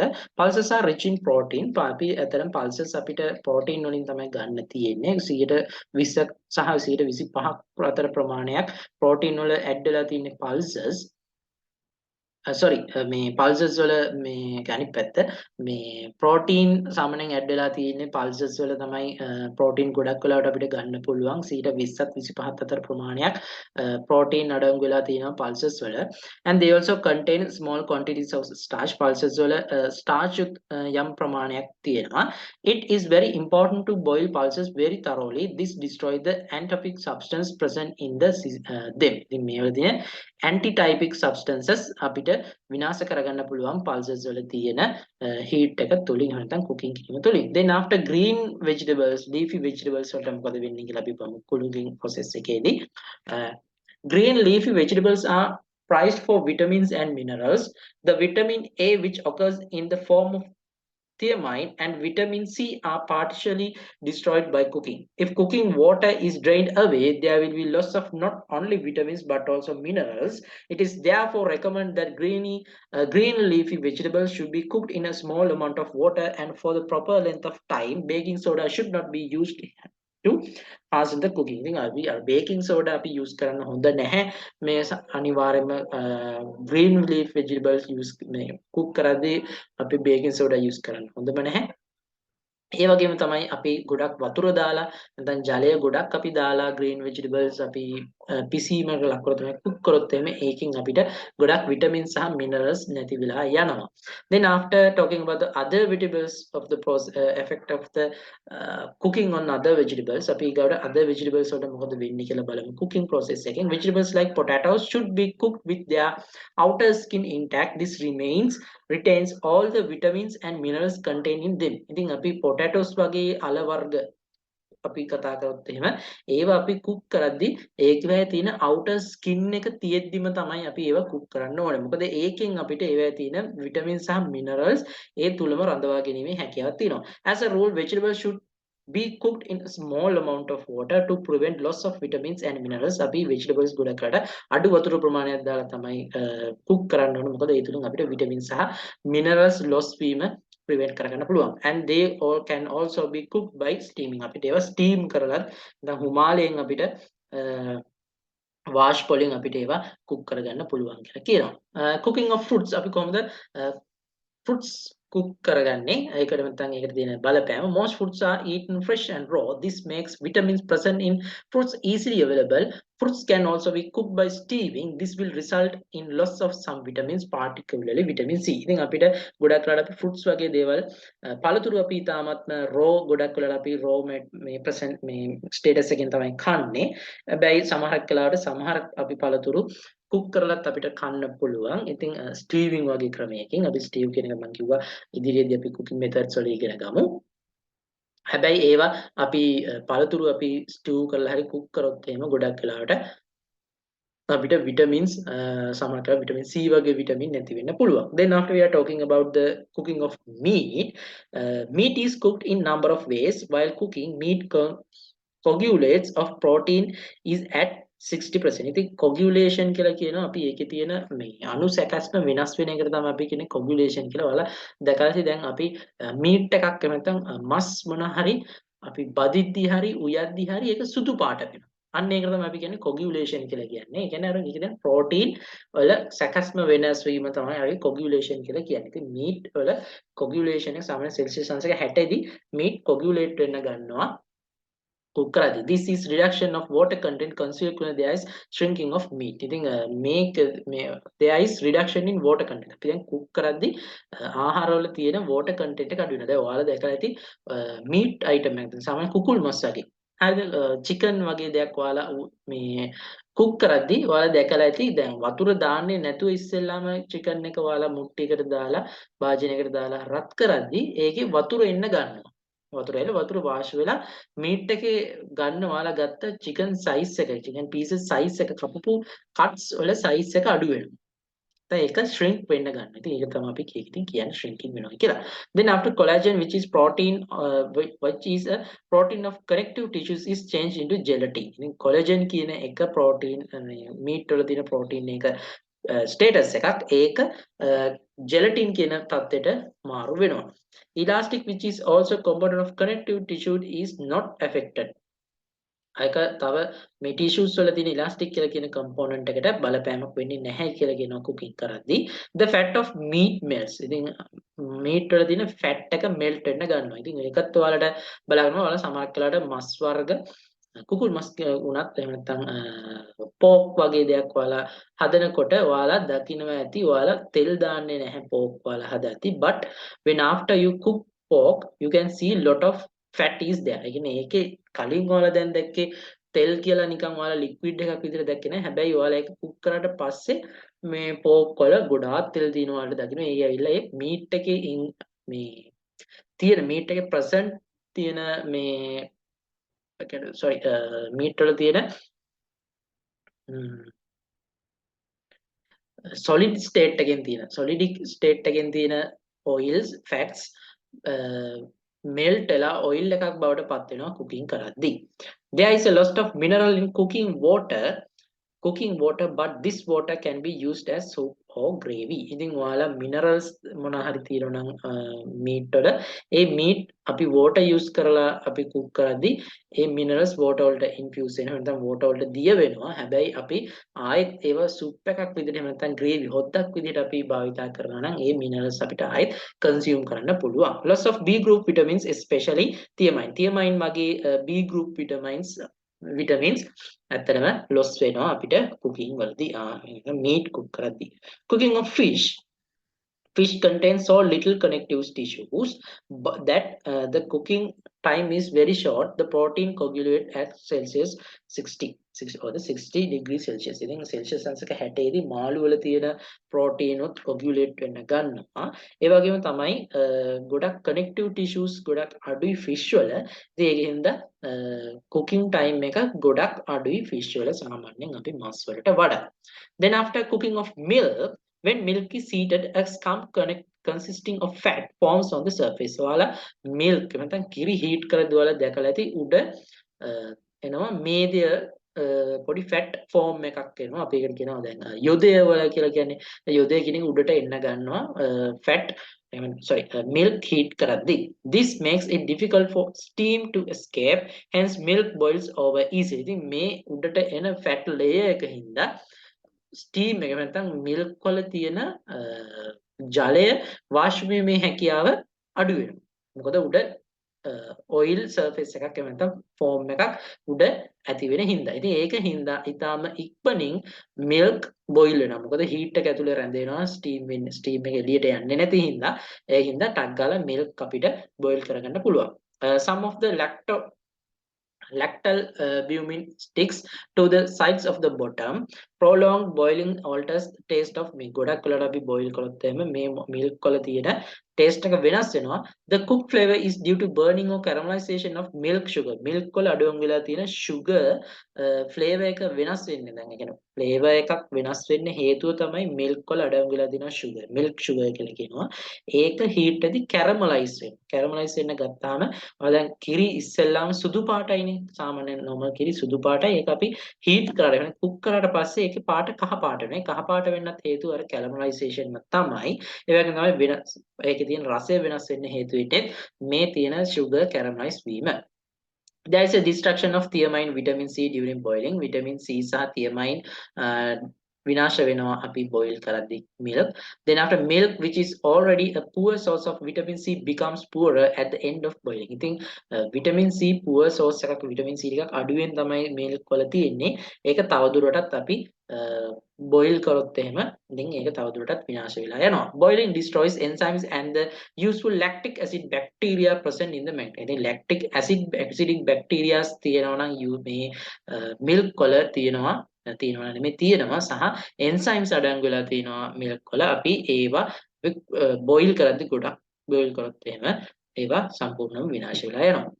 Cooking of eggs, the albumin of the egg begins to coagulate. Albumin of the egg begin to coagulate at 60 degrees Celsius and solidifies at 64 to 65 degrees Celsius. At boiling point or the 100 degrees Celsius, the albumin calms down. However, there is a little change in the nutrients present in the egg. I think eggs අපි boil කරද්දී කොහොම පොඩි nutrient change එකක් තමයි වෙන්නේ. ඒ වගේම albumin කියලා කියන්නේ අපි සුදු මදය නැත්නම් ඒක ඇතුලේ තියෙන මදයට තමයි අපි ඇල්බමින් කියලා කියන්නේ. ඉතින් එයා ඉස්සෙල්ලාම කොගියුලේට් වෙන සෙල්සියස් එක 60 දී සෙල්සියස් එක 64ත් 65ත් වගේ උෂ්ණත්වයකදී මෙයා solid status එකට මාරු වෙනවා මේ ඒ උෂ්ණත්වයේදී eggs වල තියෙන. Then after how the food proteins stimulate each of our senses through කොහොමද අපි මේ food වල තියෙන properties අපේ තියෙන senses කොහොමද මේ food properties වලින් කොහොමද අපේ senses stimulate කරන්න කියන එක අපි කතා කරන්නේ. The appearance of the food එකේ තියෙන appearance එකෙන් අපේ sight එක නැත්නම් අපි පේන්නේ අපි ඇස් දෙකෙන් තමයි food එකේ appearance එක දකින්නේ. ඒ තුලින් අපේ senses stimulate වෙනවා. Then after order of the food අපේ smell එක තුලින් spot of the food කියලා කියන smell එක අපේ නහයට smell එක දැනීම තුළින් අපේ food එහෙම නැත්නම් අපේ senses stimulate වෙනවා. Then after the texture of the food texture එක කොච්චර හයියද ඝනද කියන එක අපිට අල්ලලා බලපුවාම ඒකෙන් අපේ touch එක අපේ sense එක ඒක අපිට stimulate කරන්න පුළුවන් texture එකෙන්. Then after flavor of the food flavor එක රසය මගින් අපේ රස කියන අපේ sense එක රස දැනීම කියන sense එක අපිට stimulate කරන්න පුළුවන් ආහාර වලින් රසය මගින්. ඉතින් මෙතන ඊට පස්සේ තවදුරටත් මේවා කතා කරලා තියෙනවා sight, smell, touch and taste. අපි ඉස්සෙල්ලාම sight. Any food can be tasted before consumption by seeing the well decorated dish of food. The human eye has an important role in the perception of color, and this influences our idea of food flavor. This makes the consumer to come a decision whether to dine or not. As color levels increase, our perception of taste and intensity of flavor do so. ඉතින් අපි ආහාර දැක්කම සමහරක් වෙලාවට ඔයගොල්ලෝ ඒකේ රසය මොන වගේද කියලා හිතා ගන්න. ලස්සනට තිබ්බොත් එම ඔයාලා හිතන මේක ගොඩක් රහයි කියලා. මේක ඉච්චර හොඳ කලර් එකක් නැතුනොත් එම ඉච්චර රස නැති වෙයි කියලා ඔයාලා හිතනවා. ඉතින් ඒ වගේ තමයි සයිට් එක ගොල්ලන්ට බලපාන්නේ. Then after smell, we often describe a smell as sweet when it associates with smell of sugary food, as same as feel vanilla, strawberry and caramel. On the other hand, smell can identify the distinct flavor of a cooked food. Smell acts in tandem with taste to identify food flavors and helps us to appreciate the alluring flavors of food and drink. Then සාමාන්‍යයෙන් ඔයගොල්ලන්ට sugary foods වලට ගොඩක් කලාවට අපි discuss දැන් smell එක කොච්චර මේ ස්මෙල් එකෙන් අපිට කියන්න පුළුවන් ආහාර වල තියෙන sugary levels සාමාන්‍යයෙන්. ඒක අපි කියන්නේ උදාහරණ විදිහට ඊට අමතරව උදාහරණයක් වැනිලා වගේ ස්මෙල් එකක් આવුත් ඔයාලා හිතනවා මේකේ වැනිලා රසක් තියෙනවා. Then after if it has strawberry flavour එකක් තිබ්බොත් ඔයාලා උපකල්පනය කරන මේ ස්ට්‍රෝබෙරි ෆ්ලේවර් එකක් තියෙනවා. ඒ වගේම කැරමල් ෆ්ලේවර් එකක් આવොත් ඔයාලා දන්නවා. දැන් සීනි වගේ පැණි වගේ සුවඳක් આવොත් ඔයාලා දන්නවා මේකේ පැණි හරි කැරමල් හරි තියෙනවා කියන එක ඔයාලට තේරෙනවා. ඉතින් ඒ වෙලාව ඒ කියන්නේ ඇත්තටම අපේ ස්මෙල් එකෙන් අපිට ෆ්ලේවර් එක අපිට හඳුනා ගන්න පුළුවන්. අපි සුවඳෙන් අපිට ඒ ස්මෙල් එක ෆ්ලේවර් එක මොකක්ද කියන එක අයිඩෙන්ටිෆයි කරගන්න පුළුවන්. ඊට පස්සේ ටච් අපි කොහොමද ස්පර්ශයෙන් කොහොමද මේ ආහාර ස්පර්ශය කියන එක බලපන්නේ කොහොමද? When we touch the cooked food which transforms its original to more appealing texture, the unique signification it before we consume. ඉතින් අපිට ආහාර අල්ලද්දී අපිට ඒකෙනුත් ඒ කියන්නේ අපේ සෙන්සර් ස්ටිමියුලේට් වීම තුලින් අපේ ආහාර රුචිකත්වය සහ ඒකට තියෙන බලපෑම අපිට එන්හාන්ස් කරන්න පුළුවන්. ඒකට යම්කිසි බලපෑමක් සිද්ධ කරන්න පුළුවන් ටච් එකෙන් ආහාරවල තියෙන කුක් කරාට පස්සේ. Then after taste, රසය processed food gives different taste to tongue. ඉතින් process කරපු foods වලින් අපේ දිවට වෙන වෙන එක එක taste එකක් අපිට ලබා දෙන්න පුළුවන්. They can stimulate the taste buds of the tongue and identify the sweetness, saltiness, sourness, bitterness of each food. ඉතින් taste එකෙන් අපිට ඒක කොච්චර ස්වීට්ද ඒක saltiness එක ඒකේ sourness කියන්නේ ඇඹුල් ගතිය එහෙම නැත්නම් තිත්ත ගතිය bitterness එක අපි ඒ දේවල් තුලින් අපේ ආහාර නැත්නම් අපේ මේ taste buds අපිට stimulate කරන්න පුළුවන් taste එක ගැන කතා කරද්දී. ඉතින් ඒකත් එක්ක අපේ මේ ප්‍රසන්ටේෂන් එකේ එහෙම නැත්නම් මේ පාඩේ introduction to professional cookery introduction to cookery කියන මේ වීඩියෝ එක එතනින් අවසන් වුණා. මේ ප්‍රසන්ටේෂන් එකකින් අවසන් වුණා. ඊගාවට අපි ඊළඟ යුනිට් එකත් එක්ක ඉක්මනටම ඔයගලන්ට ඊළඟ වීඩියෝ එකත් එක්ක සම්බන්ධ වෙන්න පුළුවන්. මම ඉක්මනට මේක අප්ලෝඩ් කරන්නම්. ඉතින් මේ වීඩියෝ එක බලාගෙන ඉක්මන අප්ලෝඩ් කරපු ගමන් ඔයාලට නොටිෆිකේෂන් එකක් එන්න නම් මතක ඇතුව අපේ YouTube channel එක educelon YouTube channel එක subscribe කරන්න bell icon එක ඔයගොල්ලෝ bell icon එක click කරලා තියාගන්න. එතකොට ඊළඟ වීඩියෝ එක දාපු ගමන් ඔයගොල්ලන්ට සම්බන්ධ වෙන්න පුළුවන්. ඉතින් මේ වගේ තවත් එක එක පාඩම් එහෙම නැත්නම් එක එක courses එක එක course units modules ගැන ඔයගොල්ලන්ට විවිධ වූ videos අපේ educelon YouTube channel එකෙන් ඔයගොල්ලන්ට ගන්න පුළුවන්. ඒකෙන් අපි ඔයගොල්ලන්ට දැනුම වැඩි කරගන්න පුළුවන්. ඉතින් so with that I'm stopping for today. ඉතින් ඒකත් එක්ක මම අද මේ පාඩම මෙතනින් ඉවර කරනවා. වීඩියෝ එක මෙතනින් ඉවර කරනවා. So thank you very much for joining with us for in this video throughout the video. Thank you very much.